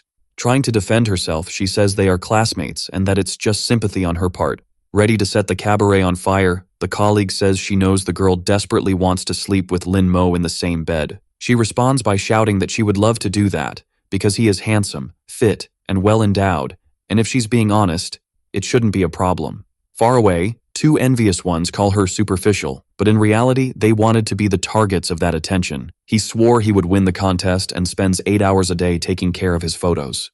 Lin Mo had already surpassed him, and in first place is a childish comedian who looks like a pet shop animal. He says he will work even harder, but his friend brings him back to reality, saying he doesn't have many chances. Someone says the great Shen Lidian is there. The androgynous and effeminate boy with a visual genetic deficit walks through the halls being hit on. Then he says he's done for today, because now he wants to talk to Yutang alone. She thinks he probably doesn't even know the true reason for the contest, but she's curious to know what he has to say. In a different voice, he says he hopes to continue being supported by them, but Yutang noticed this change. The boy approaches with some cookies he made for her, but his voice changed when he asked her to try one. But she refuses to eat something that Clown made, because he looks like someone who doesn't wash his hands. She leaves calling him disgusting, but she realized that the effect on her voice produced by the divine demon doesn't affect her. Maybe this is because she is the daughter of destiny. Yutang is definitely irritated, as she feels disgusted by the guy with glasses. She knows he is a cultivator who uses this ability to succeed with girls, and she doesn't want to join him. But he is already on her grandmother's list, so she might not be able to tell her who he really is. While sitting at the table, her friend says that Lin Mo has appeared. It's too rare to see him alone. Shen has been attracting all the girls lately, and Yutang had forgotten he is in second place. The colleague says she should go talk to him, which made her completely blush. So great is the embarrassment that she didn't even think of it as a possibility, because they are just friends, and nothing more than that. However, she didn't finish the sentence. Her mouth refused to say they are just friends. She remembered when he playfully punched her in the spleen. Indeed, they are just a couple of friends. But that's not what her memories tell her. Soon she remembered his shirt open, revealing a modestly toned chest. Her colleague says she didn't hear her right and wants to know if they are just classmates. However, saying that with a nosebleed is not very reliable. Given what she felt when thinking about that boy, she hurried out of the cafeteria. Yutang walks down the hallway, completely immersed in her conflicting feelings. Some boys intend to talk to her. Her goal is to take better photos of him, because without that, it will be hard to beat Shen with her vocal skills. She has the best photographers in the city at her disposal, and Lin Mo would certainly not refuse the invitation. But as soon as she offered the proposal to him, he immediately declined, and he even said that if she is so idle, she should look for a part-time job. Not to mention that she is just bothering him. She should go find someone else to do that. And there is an even more important reason. He thinks to himself that he is not feeling well and needs to spend all his free time cultivating. But to her, he said he was recently kidnapped and prefers not to trust girls. That last one is a plausible explanation, and she accepts his words. At the gym, she punches the punching bag with all her strength. Thinking about the matter, she imagines that the blame is all hers, because she had promised to protect him. She had told him that everything would be fine, but in the end, it ended up sounding like a lie. Because of that, he no longer trusts her, and there is nothing to be done. It's a situation that fills her with rage. Thinking about all this, she starts to sob from crying so much. Imagining marrying that disgusting, almost blind guy is worse than death. She soon becomes enraged again and starts to hit the punching bag harder. A woman with huge biceps and a masculinized face asks why the gym is empty. The attendant says Yutang reserved the whole place for herself today. Since she arrived, she took off her shirt and started hitting the punching bag, and she hasn't stopped since. A wealthy girl who paid for this, and is just a student, has wanted to fight someone for a while, and this is a good opportunity. The boy says this is a bad idea, as the little girl is quite upset with life. But the woman says she doesn't care, and even suggests giving the money back to the girl, as she's not bothered at all. Approaching her, she says the girl isn't bad, but lacks resilience. And she introduced herself as the personal trainer from that gym, Hei Yunhei. The girl told her to leave, or else she would beat her up. Full of bravado, the juice friend said that if the little girl didn't keep her promise, she would be a big coward. Outside, bystanders watch as her body flies out of the first-floor window. As if that wasn't crazy enough, the blonde jumps out the window, ready to fulfill her promise to beat that citizen up. No one knows why they are fighting, but it looks more like a one-sided beating. Her mask had come off, and the person asked the young cultivator to spare her life. Removing the mask, she wants to know why she is wearing it. She has a scar on her face, and the blonde says that doesn't make any difference. She gets teased anyway. However, there are still pending matters, and she hopes to beat her up as promised, promising that if she touched her again, things would be different, and she would end up with the fishes and a big block of cement on her feet. A police officer finally arrives as there was a report of a crime in progress. Seeing the scarred woman, he recognized her as a habitual pervert with a bounty on her head. She had abused an 80-year-old man. Thus, the blonde went from executioner to heroine in the blink of an eye. In addition to receiving apologies from the bystanders, she received the reward for capturing the fugitive. Not enough, she was also interviewed for doing something so heroic. The next day, she is once again in the cafeteria, with the same feeling as the day before. The colleague thinks Yutong asked to call the red-haired girl to tell about what she did with the fugitive, but that's not it. Every time she goes out alone, she ends up making money or meeting handsome guys, and her grandma says she needs to find a partner soon. So, she wants to know if she could use that luck to capture Lin Mo. But Lin Mo is known to be cold and calculating, and she recommended that she date Shen. The other one couldn't stop coughing as she had choked. She is confident and just wants to know everything about him, what he likes, dislikes, his daily routine, blood type, address, nothing too invasive. From what it seems, Lin Mo is the redhead's best friend, like a brother.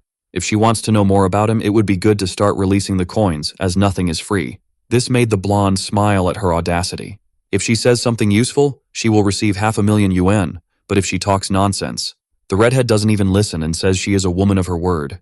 Taking something out of her bra, she said there's no turning back now. All those notes are about his habits and interests, which she has been collecting over time.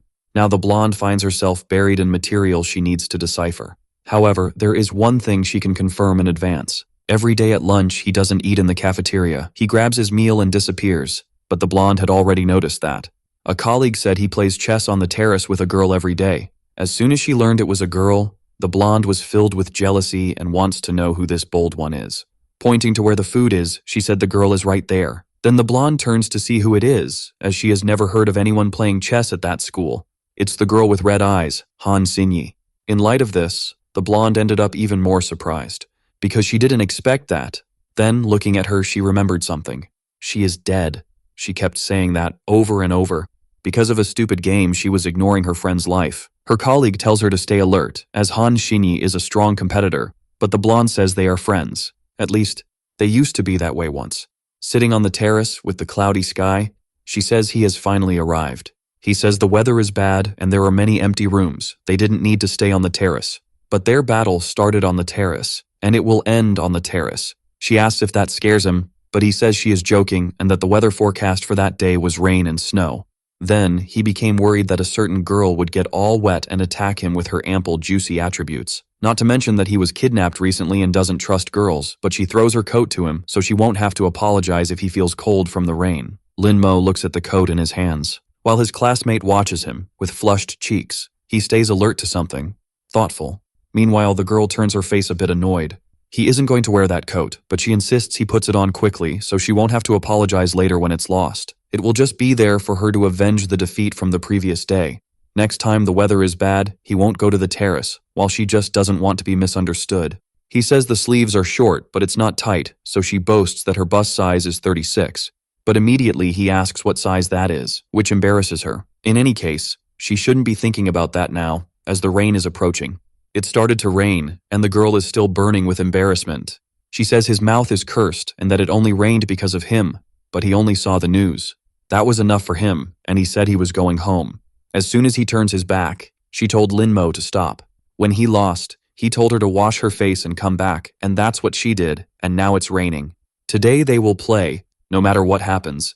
Trying to be spontaneous, she calls him to play because she needs to win against him today. Looking at him, she felt annoyed because of the expression on his face. Irritated, she told him to go home already since he doesn't want to play with her. The girl is under the rain, with her transparent clothes and upset with Lin Mo. After venting, she discreetly looks at him.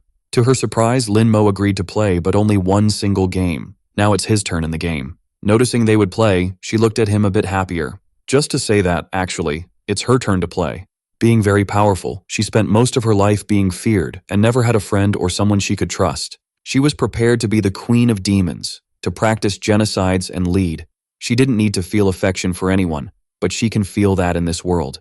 someone who accepts her spontaneous invitations, someone who wanted to do things she liked to do in her company. For the first time, she felt joy in doing something like that.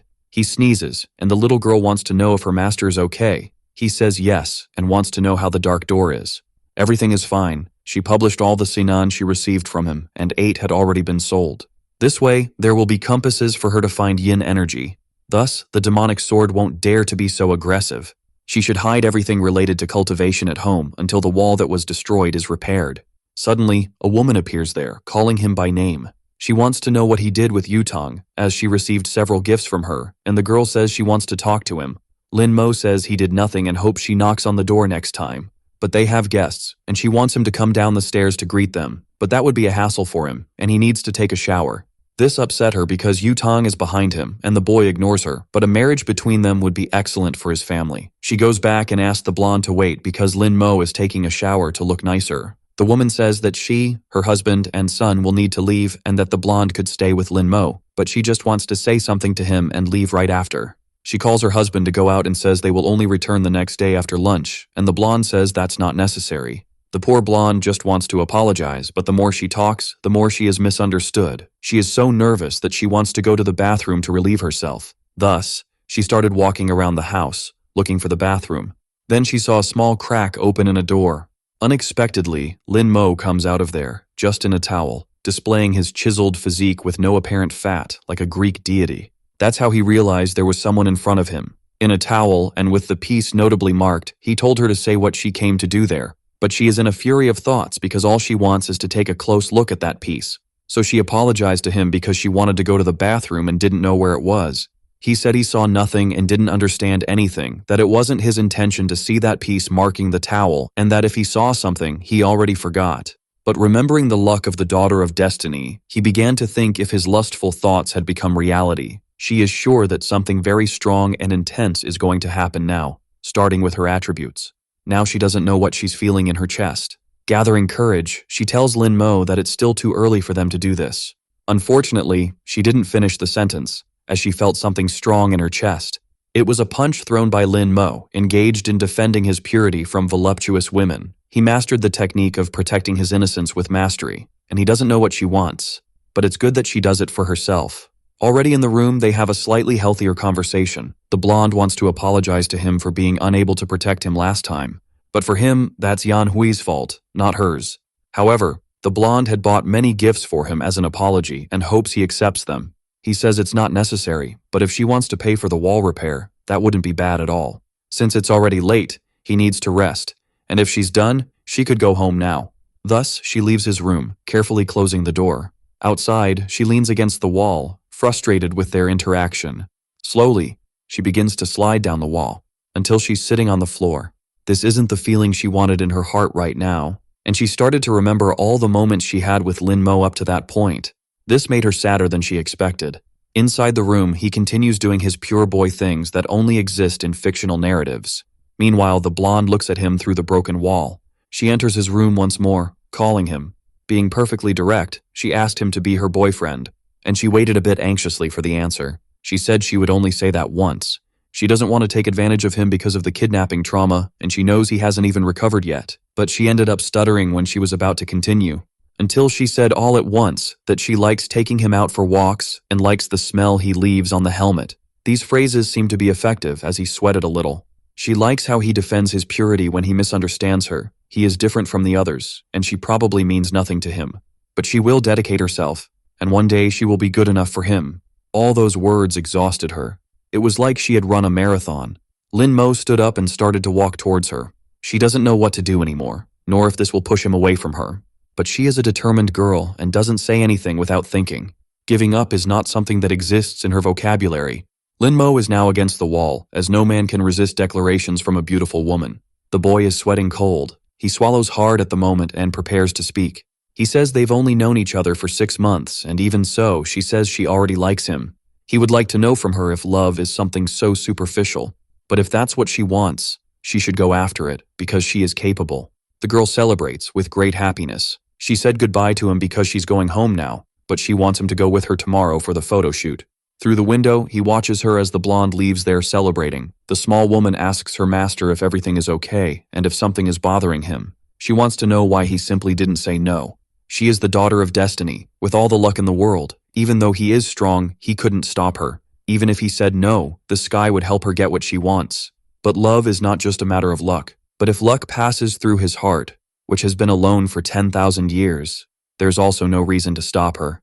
That is definitely a point to consider. People in love and simple are as stupid as the others.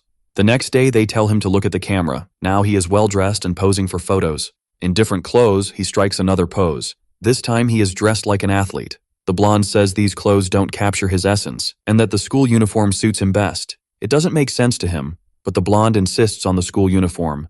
For perverse reasons, she doesn't say out loud. Now he is in more formal clothes.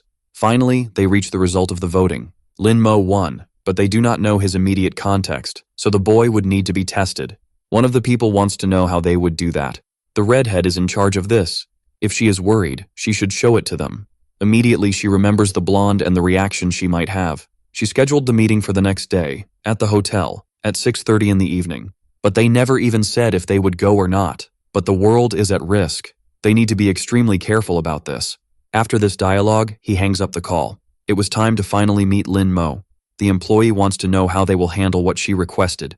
Because she wanted a change of scenery, he brought 20 school-aged girls. He ordered that their feet be tied and their legs broken, and then they be thrown into the sea with a stone tied to their feet. None of these trash compare to what is in Yutong's arms. Besides not looking exceptional in photos, Lin Mo does not seem special. One of them wants to know why Ju has a sword if she said she would come in casual clothes. She never parted with the sword and has had it her whole life. There are people from all sects there. Hongling's granddaughter is either extraordinary or just innocent. Someone warned the gray-haired girl to take it easy on the drink, as that meeting is important. She came to see Hongling. Listening to the blonde's screams all day will be unbearable. They finally arrived and she waits to see what kind of person this boy is. Immediately she was surprised by what she saw. The blonde arrived with her companion and asked if she was late. It's impossible. It's as if she could see through him. Now everyone is properly seated at the table. He went there to see if any of them have clues about the whereabouts of the venerable demon, and also because the blonde asked. But from what he sees, he cannot count on the help of those women with lustful gazes. The old woman says that staring at the boy like that will give them a bad reputation and asked Yu Tang to introduce him to them. She tells everyone that he is her boyfriend, Lin Mo, and he says they are not that. He dismissed the individual introductions, said he would eat and leave. The gray-haired one said he is really a cutie, and asked Yu Tang's puppy if he wouldn't like to stop eating to have a private chat with her. She heard he likes tea, and she would like to offer him some of the tea that only she knows how to make. That aroma is from the golden silk tea. The dishes in front of him are mediocre, and he should try that delicacy that was offered to him. The blonde immediately noticed that there was something sneaky going on. Under the girl's nail, a bit of very suspicious powder fell. It could be party powder or something else. Immediately, the blonde stands up, asking the naughty girl what she put in the tea. In her defense, the naughty one says that a girl from the Zhao family shouldn't tarnish her innocence for something she didn't do. She didn't put anything in there, and if she did, she would tear her own head off and give it as a gift. But if she didn't do anything, she would have to lend her boyfriend to her for a few days. Hearing this, the blonde was furious, filled with genuine hatred. Approaching her, pressing her attributes against hers, she asked her to repeat those words if she had the courage. She is sure that the tramp did something, but it could just be a provocation. So, she says that Lin Mo shouldn't drink what that woman offered him. The other one says that it's the boy who has to decide what he does or doesn't do. Whispering to her, she says that no one in the immortal world knows what she really is, and she is willing to tell everyone. The gray-haired one tells the girl to be careful, as it is by her mercy that she has lived for so long. The boy realized that Tian Yu is one of those naughty ones and wonders if all cultivators are like that. Once again, she asks if he would like to have some of the tea. And indeed, it seems she put something in there.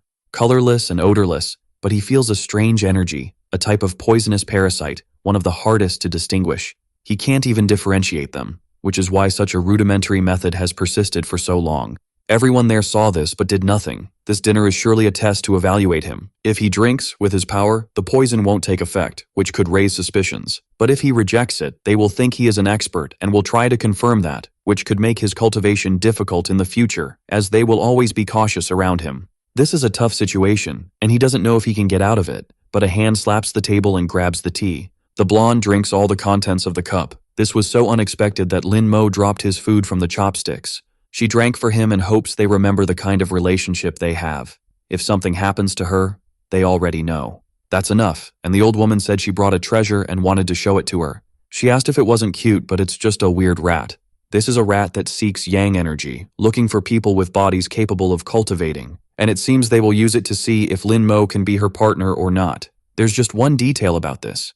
In his family, there isn't a single person capable of cultivating for the 18 previous generations. To her surprise, the rat starts squeaking non-stop. Without leaving the old woman's hand, it was practically going crazy. Everyone is surprised by the rat's intense reaction. The gray-haired woman tells the old woman to let the rat walk. As soon as she releases it, it quickly jumps across the table towards Lin Mo. Then it jumped towards the young man, but he repelled it with a single flick of his fingers. Since he was still eating, he asked the old woman to take care of her rat. But he said it didn't matter. It seems her friends don't like him, so he's leaving. But the blonde asks him to wait, because she wanted him to at least listen to what she has to say. The one with the veil says that the rat is always shy, even if it is a body with pure yang energy. It just observes. Shocked, the old woman says it is not just a body with pure yang energy. Crying, she says it is the supreme body, of which she has only heard in legends. The daughter of the Zhao family is too lucky, which made the old woman literally envious. What happened that night must be kept confidential. Anyone who leaks this information would be severely punished. Thinking, the gray-haired woman imagines that Yu Tong will not resist his body. They leave there on her motorcycle. The young man wants to confirm if there was really something in the tea, and the blonde says that woman wouldn't dare do anything against her. And since she didn't go after her, it means it wasn't anything serious. As she was distracted, her eyes widen at the image in front of her. An unhappy dog passes in front of her motorcycle. To avoid hitting the animal, she makes a risky maneuver, as she preferred to risk her life and her boyfriend's rather than the animals. In light of this, she can only see Lin Mo flying through the air, but she manages to grab his arm. The two end up falling to the ground. The blonde ends up on top of him, and the young man asks if she could get off him. Worried, she wants to know if he got hurt, but he's fine, as motorcycle falls only hurt in real life. He looks intrigued at the blonde's hands, which, throwing snow in his face, suggests they have a snowball fight. The poison she took causes some effects. Childish behavior is one of them, along with facial flushing and extreme warmth in 9 out of 10 cases. A poison that removes behavioral filters, making the victim susceptible to bullying or having very lewd behavior. Thinking about this, he observes that monument of a woman who can't wait to sit on his face. Then, he agrees to play a little, as long as they don't take too long. This reminds him of the past when they asked him to play all day. Normal people can take a break, but since he is a cultivator, he shouldn't. She knows that with demons around, she wouldn't do that. In fact, she has been waiting and waiting for him all this time. She is upset. He is still not an immortal emperor, but the elders say he has the potential for it. The girl wants to know how long it will take him to reach that status, until he achieves immortality, lives in paradise, becomes emperor, and ends the demons. Anxious, she would really like to know how long it will take him. 1,000 years. 10,000 years. If that's the case, it's possible the world will end long before. Moreover, it's possible he will never marry a mortal like her. All she wants now is for him to dedicate half an hour of his day to play with her in the snow. Then, she apologized for putting him in a complicated situation.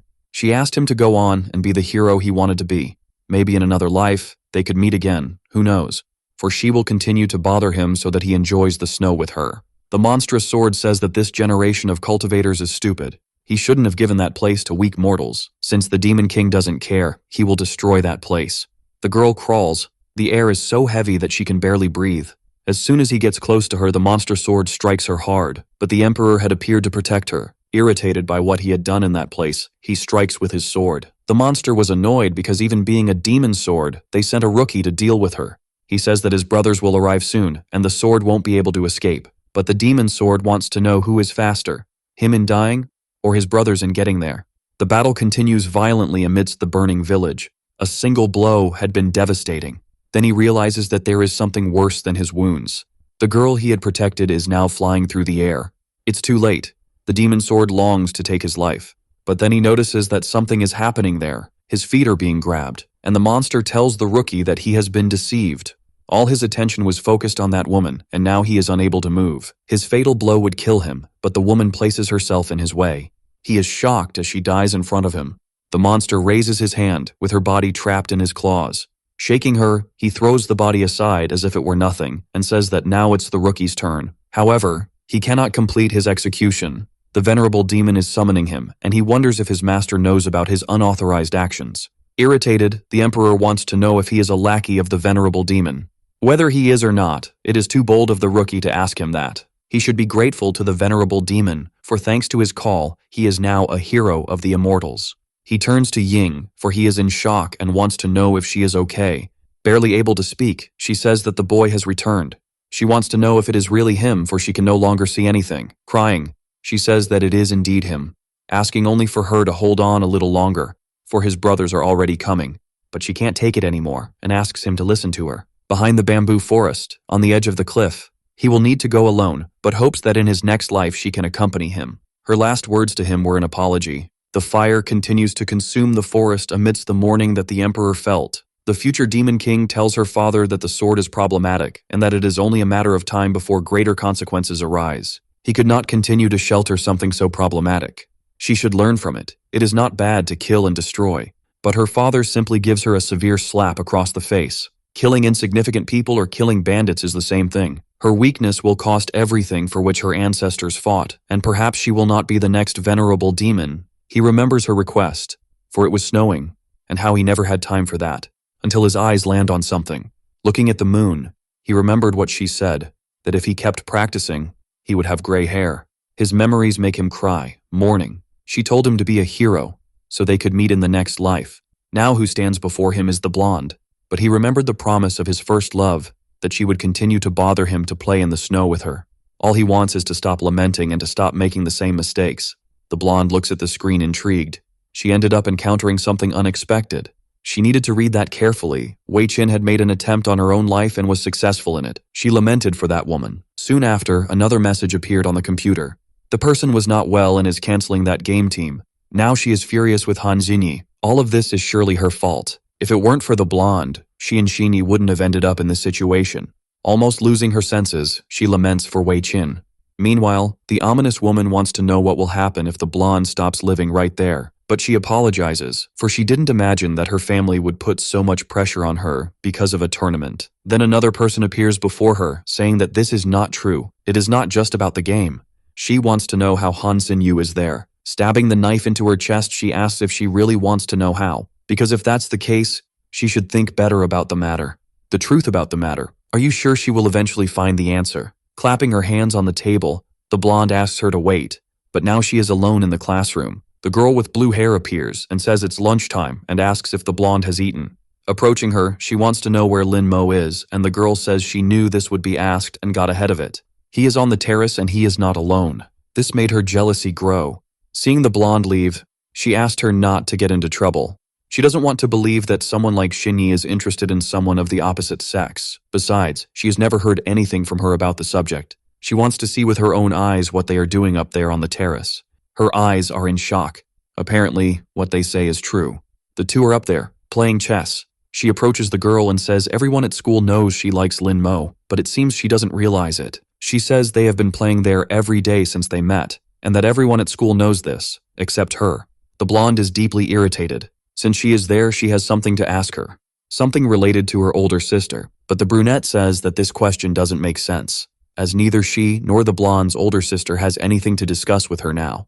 She knows she is guilty, but she just wants to know why she hates her so much. Thus, the brunette moves even closer to her. She said, staring at her, that the blonde knows nothing. Curious, she wants to know what she doesn't know and asks her to tell her quickly. If she liked Wei Qin so much, she should look for him on her own. With her current strength, it shouldn't be hard. The blonde says if this is a bad joke, she will make her regret it.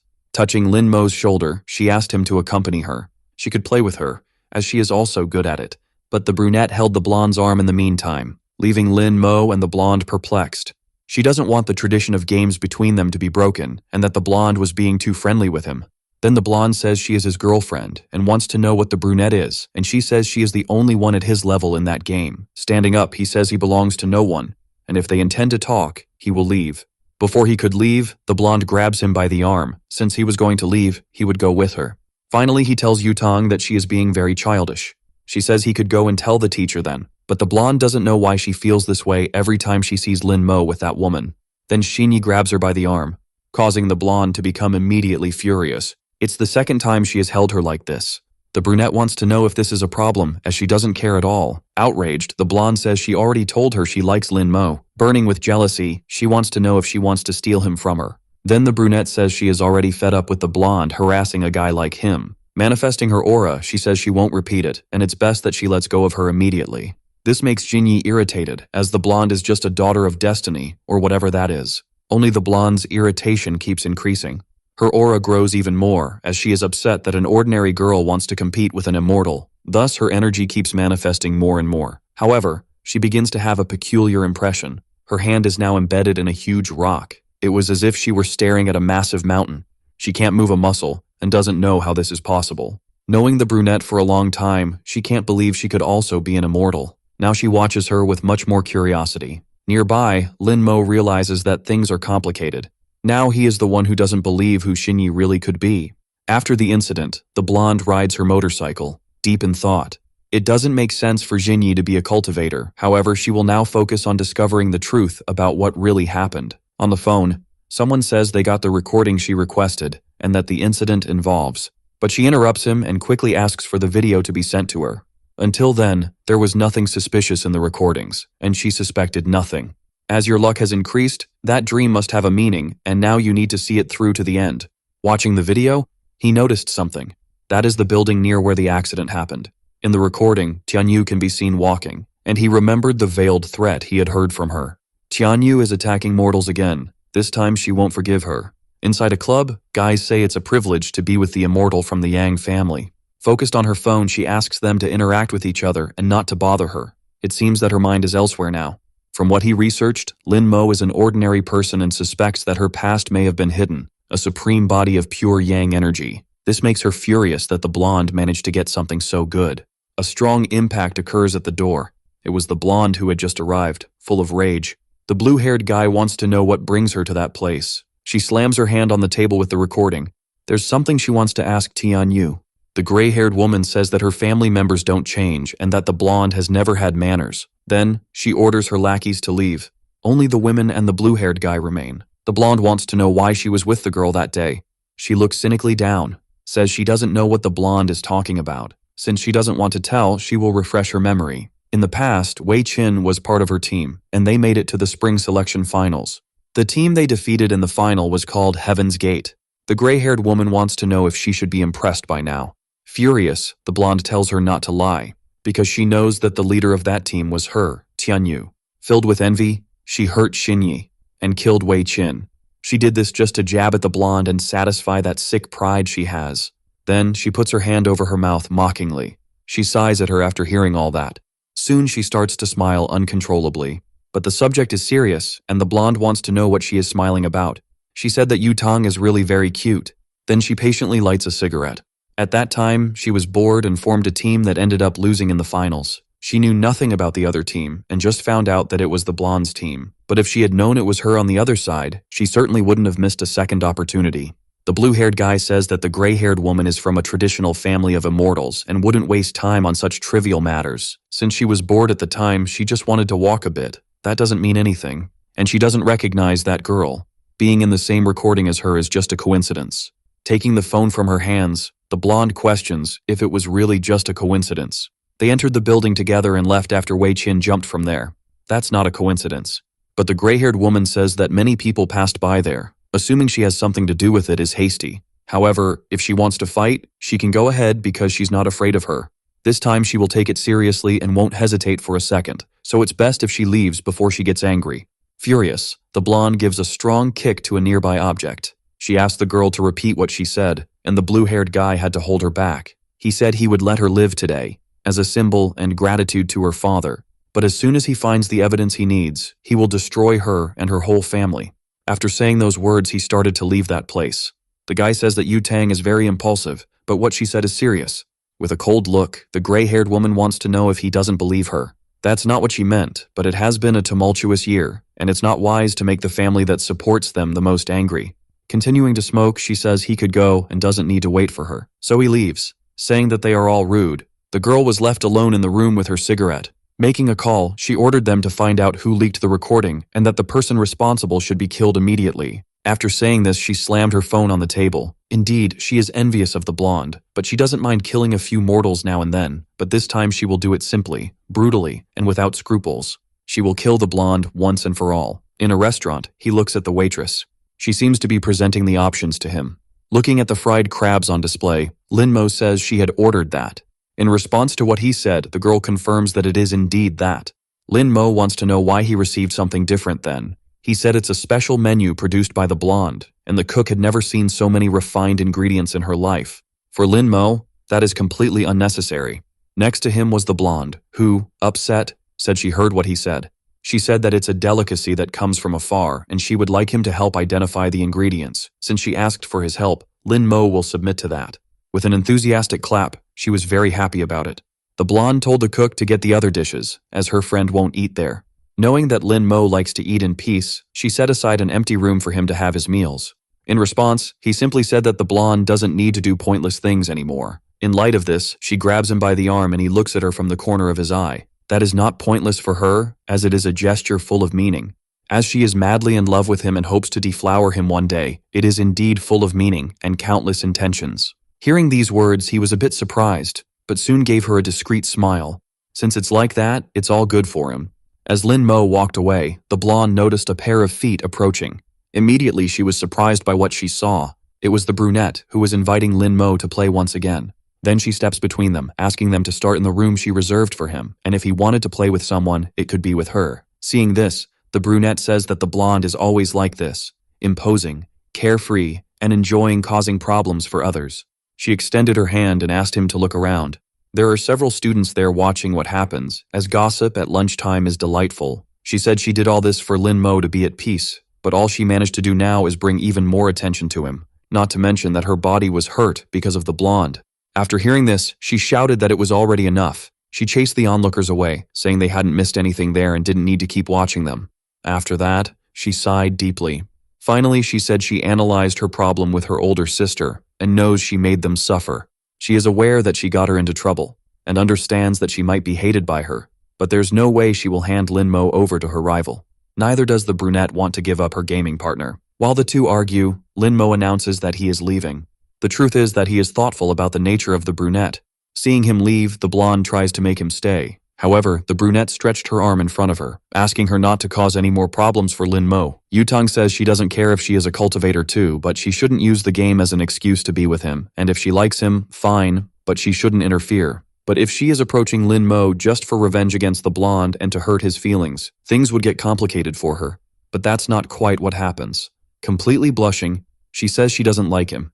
They are just gaming partners and nothing more. Hearing this, the blonde releases the brunette's collar. Since she is honest and has good intentions, the blonde will let it pass, making it clear that she is not competition for her, as the blonde can offer everything, and she would like to know what the brunette can offer Lin Mo. Without hesitation, she says she can play with him, which ended Yutang's argument. Bringing her hands to her head, she says she can't deal with this anymore. Now she is alone on the terrace without her friend. She extends her hand over the board. Playing alone is definitely very boring. She played alone for decades, but this time, it was the most boring session of her entire life. She looks intently at the terrace door. After what happened, he still hadn't arrived, and she remembered what the blonde said to her about what she could offer Lin Mo. Indeed, she doesn't know how to answer that. All she can offer is a cold terrace and a game of chess. As she regained some of her strength, the cold doesn't bother her, and Lin Mo is just a mortal and has played with her in the cold without caring. This left her in shock, as the venerable demon is caring for a mere mortal. But as a demon king, if she takes the world for herself, she could offer everything to Lin Mo. While she was daydreaming, she heard the door open. Immediately, she went to see if it was Lin Mo arriving, but there was only a little creature there. She doesn't know what to think. The cultivators there are weak. The only dangers are the immortal emperor and the demonic sword. On the ledge, she thinks a little more. In thousands of years, she has never felt this way, anxious, and wants to know if he went to the room that Yutang managed to get into. Then she imagined that the young people of this time are sensitive, and that maybe he went there because of what happened earlier. However, she doesn't know why she is thinking so much about him, as he is just a gaming partner. What the blonde said to her left her thoughtful. She doesn't like him, and hopes Lin Mo doesn't misunderstand her about that. So she decides to explain herself soon, so he won't have any misunderstandings about what she feels. As soon as he answers the phone, she introduces herself. He said he knows she is a good girl and will find someone better, and hung up the call. That was definitely not what she expected.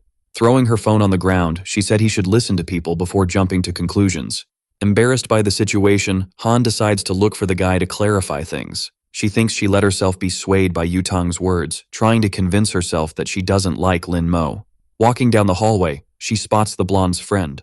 Han approaches, asking if the girl knew where the young man was.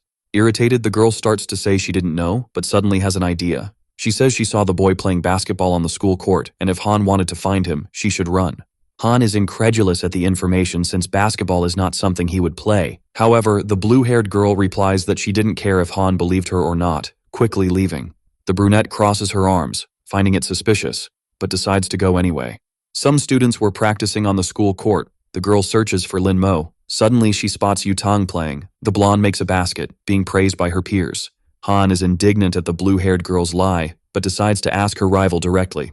At that moment, some girls pass by moving furniture from the sports club. Yutong notices Han's presence. The girl stares at her, asking where the young man was in a very direct manner. Spinning the ball on her finger, the blonde replies that she doesn't know and questions if he hadn't gone to play Go with her. The brunette shrugs, ignoring Yutong, until someone shouts for her. At that moment, the ball is thrown with all its force in her direction, but she stops it with her hand. Han asks if the blonde wanted to say something to her. Spontaneously, the girl invites her to play since she was around. The brunette throws the ball, saying that would be boring. She adds that the game was very childish, just putting a ball in the basket to win. Yutong watches the thrown ball, becoming shocked when the ball perfectly hits the basket. Han asks what was so funny about that. Indignant, the blonde says that just because she made the basket doesn't mean she is good, questioning if the girl was afraid to face her, adding that a refined girl like Han only knew how to play Go. Yutong tells her to go away, leaving the brunette irritated. Turning her back, Han thinks that the rival was just the daughter of the heavens. Angry, she questions how the blonde dared to provoke her so many times. With a smile, Yutong teases, asking if she didn't like what she had said. Han stares at her, saying that whoever scores a basket would be the winner. Conceited, the blonde says that if she won, the rival would never play Go with Lin Mo again. Offering a deal, she adds that if she lost, she wouldn't interfere in their game again, and the brunette agrees. Some boys approach to bet and film the girls' clash. Yutong asks if her opponent would play wearing the uniform or if she wasn't taking it seriously. Han arrogantly replies that only those who were worth it deserved a change of clothes. Taking the ball in her hand, she said that obviously that wasn't the case for her rival. At that moment, the girls moving the club's furniture asked for permission, passing by with a table. A nail from the transported furniture ended up falling on the court floor. The sharp tip shone without anyone noticing the danger. Han takes the initiative, announcing the start of the game, but Yutong asks to add one more condition. Neither of them could use their immortal powers to avoid causing problems for the civilians. The brunette reassures her, saying that wouldn't be necessary to defeat a novice. The blonde warns that whoever uses it would be disqualified. Han passes the ball to Yutong to start first. The girl approaches her opponent, bouncing the ball on the ground. She says to watch how she would finish off her enemy. The brunette remains still, leaving the blonde confused.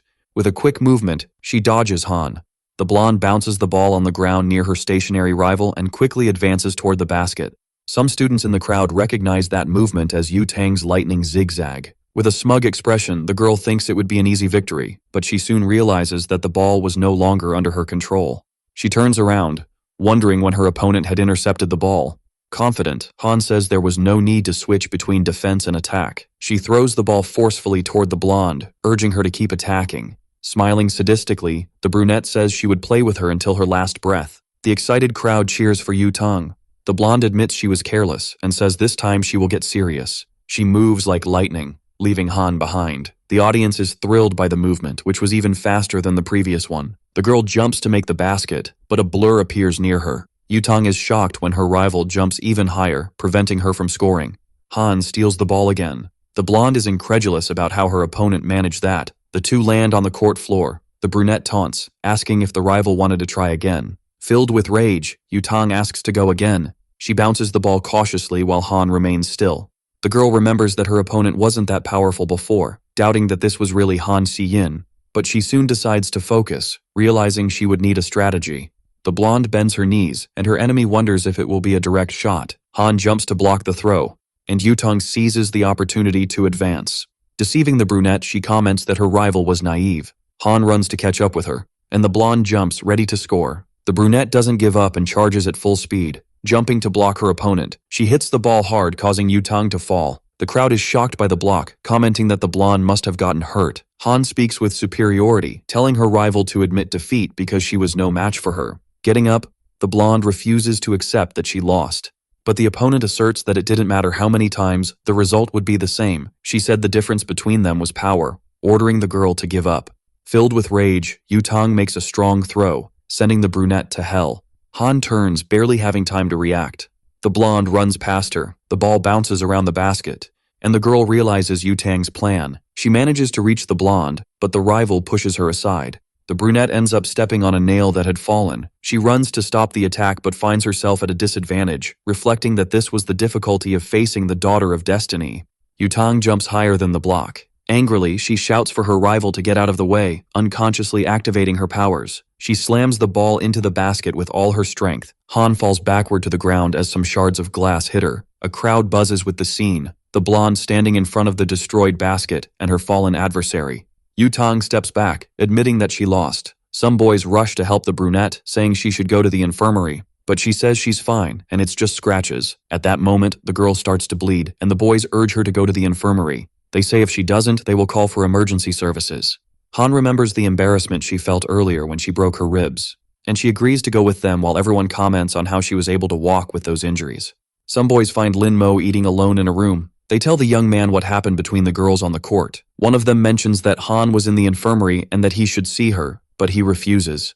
The boys are outraged, saying everything happened because of Lin Mo, and he should take responsibility.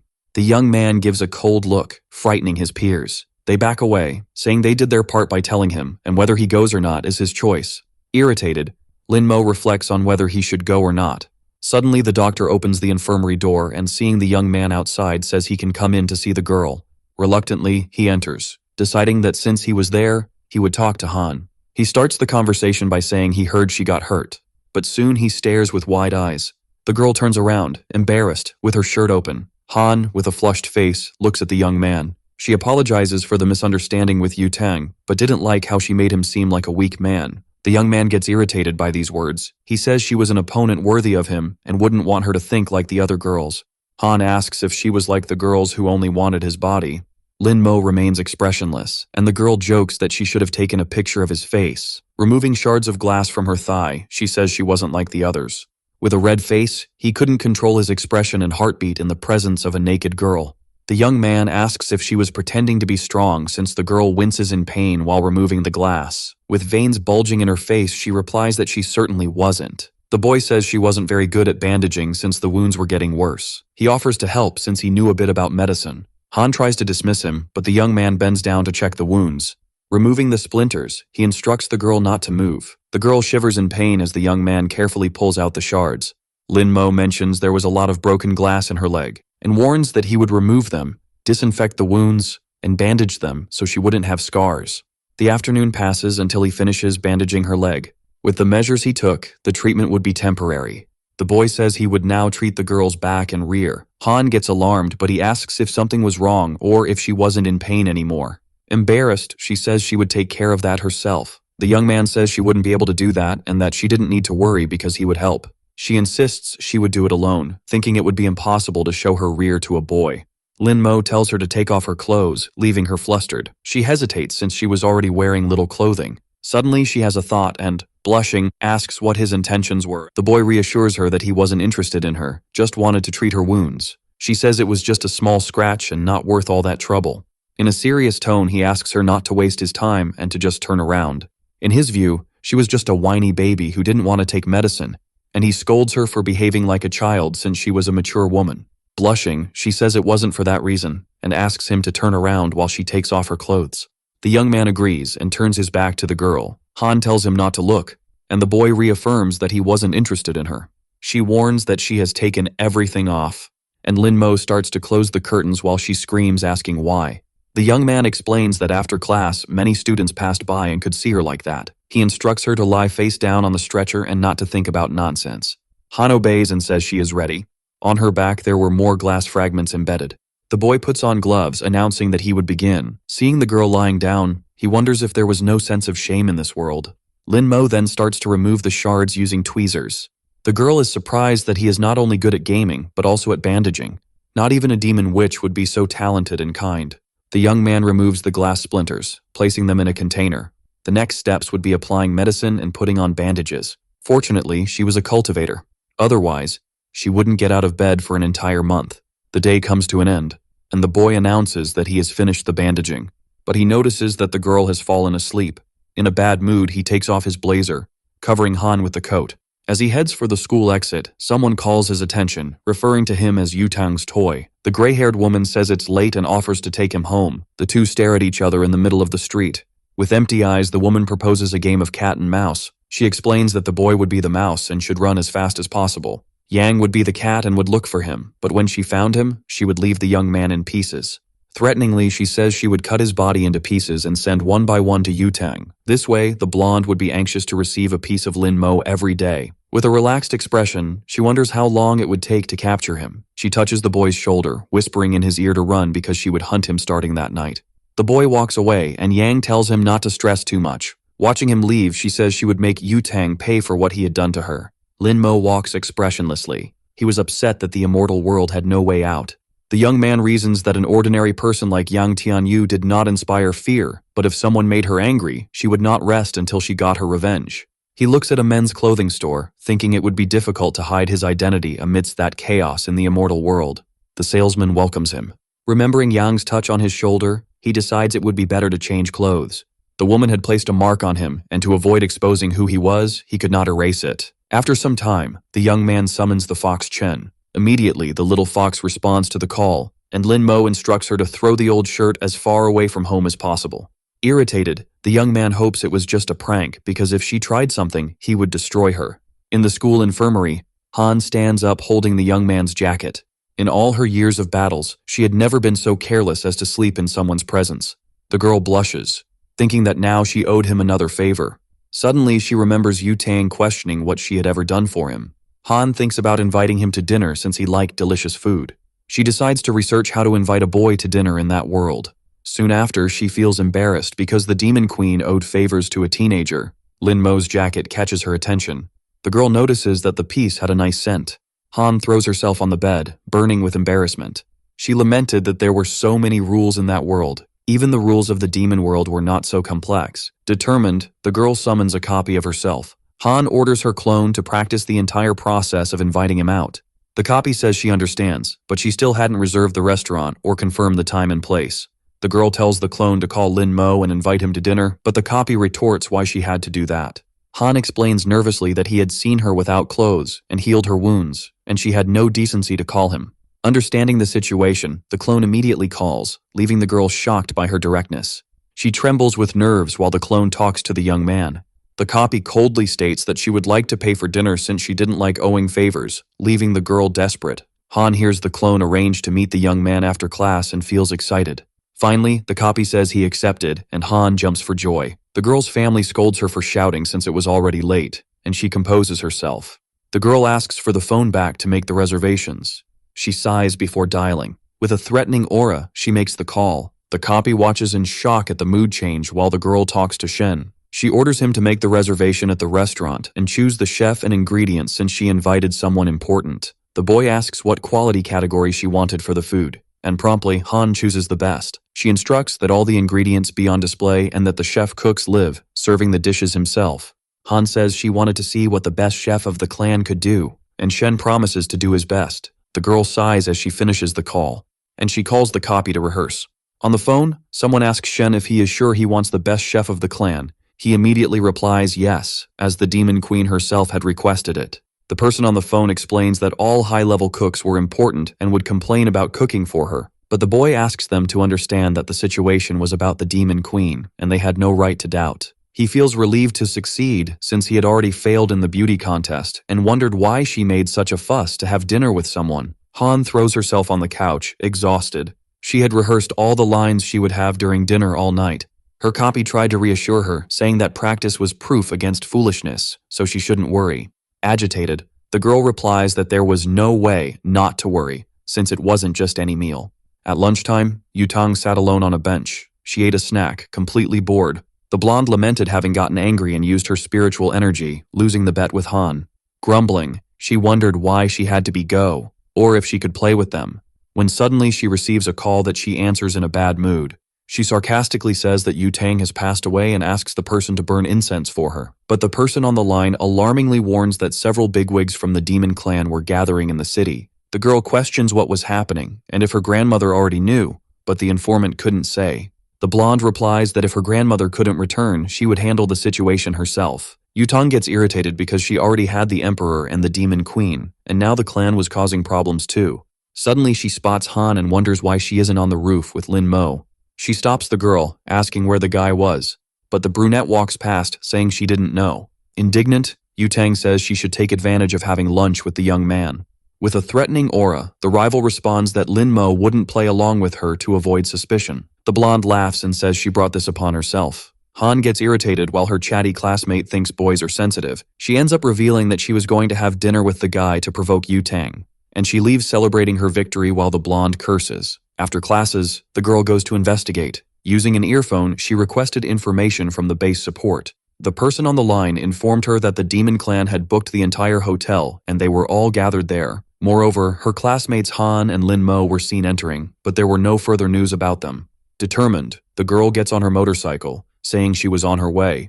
Meanwhile, Lin Mo and Han were having dinner alone in the restaurant hall. The young man was delighting in the food, and the girl was happily cutting the meat for him. She offers the food she had cut to the young man. Lin Mo is surprised by the girl's good manners, considering her a polite and respectable person. He lamented having to hide his identity because he could take her as a disciple. With a flushed face, Han felt proud of having spent the night studying how to behave at dinner since the young man was easy to deal with. In the kitchen, a commotion was forming. The demon master commented that according to information, the girl was the queen of all demons. The queen of poisons warned not to look directly into her eyes to avoid death. The leader of the ghost division praised the queen for having Lin Mo in her hands as it would neutralize the daughter of destiny. The master instructed everyone to stop gossiping and help with the service, because if something went wrong at dinner, heads would roll. At that moment, Yang burst into the place, kicking the door. She approached the young man, saying she had found him, and calling him Little Mouse, while Han watched impassively. The girl began to lose her patience quickly. Suddenly, someone tapped the intruder on the shoulder. The master threateningly interrogated what the hell she was doing there. The woman recognized the division leader and became terrified. She started to have doubts upon seeing that the big shots of the demon clan were there. Wielding a cleaver, the man informed her that they were closed and asked her to leave. Trembling, Yang apologized and said she was mistaken. The master kicked her out of there. Through voice transmission, they instructed her not to run away and to wait until the guests finished eating. Yu Tang came running down the hallway. Seeing the girl on her knees, she asked where Lin Mo was. Traumatized, the girl replied that they were all there, and the blonde was confused by her state. The master turned to Han, apologizing for the interruption and promising that nothing would disturb them again. Soon after, Yu Tang entered the hall asking for the young man. However, her attention was captured by the chief, who asked if she had also entered the wrong room with a frightening aura. That night, a taxi was speeding through the streets. In the passenger seat, Yu Tang's major grandmother urged the driver to hurry. She thought that if the information was correct and all the high-ranking members of the demon clan were gathered, even she wouldn't be able to handle them all. However, Yu Tang and Yang had gone there of their own accord, so she had no choice but to negotiate. Looking around, she wondered if there were any guards since everything seemed normal, until something caught her attention. In a corner, her granddaughter and Yang were kneeling in silence. She asked what the two were doing there. The major scolded them, saying they looked naive and acting that way was a shame for cultivators. Hongling activated a spell, saying she had no choice but to go investigate, and the blonde was shocked to see her grandmother's adult form. Again, the chief apologized to Han for the interruptions, saying there wouldn't be any more. At the exact moment the major entered the room, the demon queen's patience completely ran out.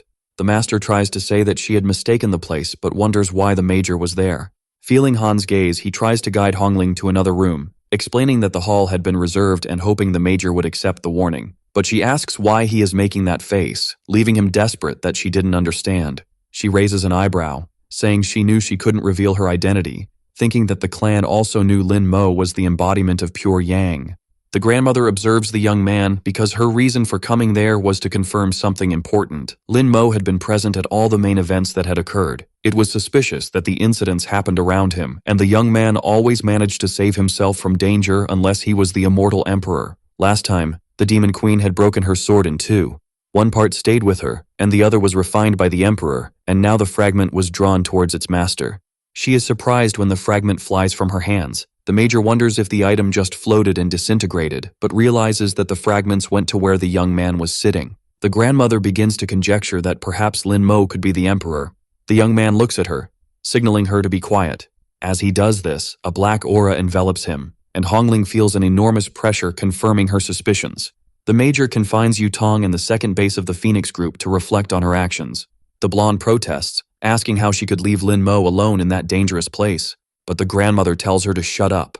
She orders Yutong to pay attention to her words, forbidding her from mentioning the young man or even getting close to him.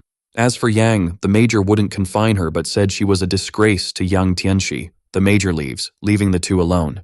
Yang arrogantly says that Lin Mo was destined to lose Yutong, and now whatever he decided to do with the young man was none of her business. The blonde retorts, asking if Yang thought she was worthy of the young man, and with a smile, the girl says it was clear she could win against someone like him, adding that was why she would destroy him. She taunts Yutang, saying she would kill him, and by the time she got out of confinement, it would already be the 7th day of his death. The blonde panics at the threat. Cursing, she scrolls through her phone contacts. The girl tries to contact someone, but the internet signal there was poor. With great difficulty, she manages to warn that Lin Mo was in danger, and asks Han to save him from Yang Tianyu because she was going to kill him. Upon hearing the blonde's words, Han becomes furious, breaking the phone with her hands. Yang finally arrived near the young man's house. In her thoughts, she hoped Lin Mo was ready to die. But suddenly, she feels that something is wrong. A murderous aura oppresses her. Yang disappears from the location instantly. Running, she thinks that if she had been just a little slower, that would have killed her, wondering whose aura that could be. She prides herself on her speed, which even the Major couldn't reach. Tears fall from her eyes because even at full speed, she couldn't shake off that suffocating feeling. Looking back, she wonders if the pressure has lessened. Upon reaching a forest, she thinks, relieved, that she managed to escape. Someone speaks to the girl, saying she looked tired and offers her water. Yang accepts because she was dying of thirst, but looking up, she feels fear again. Han was looking at her with red eyes and that threatening aura. She mocks Yang, saying the girl was so scared that she wet herself. The brunette lifts the enemy by the neck, threatening her. Desperate, Yang says she was the only daughter of Master Yang Tianxi and the heir of the Taoist sect of eternal life. Choking the girl, Han says she understands, adding that Master Tianxi would have to produce a second child.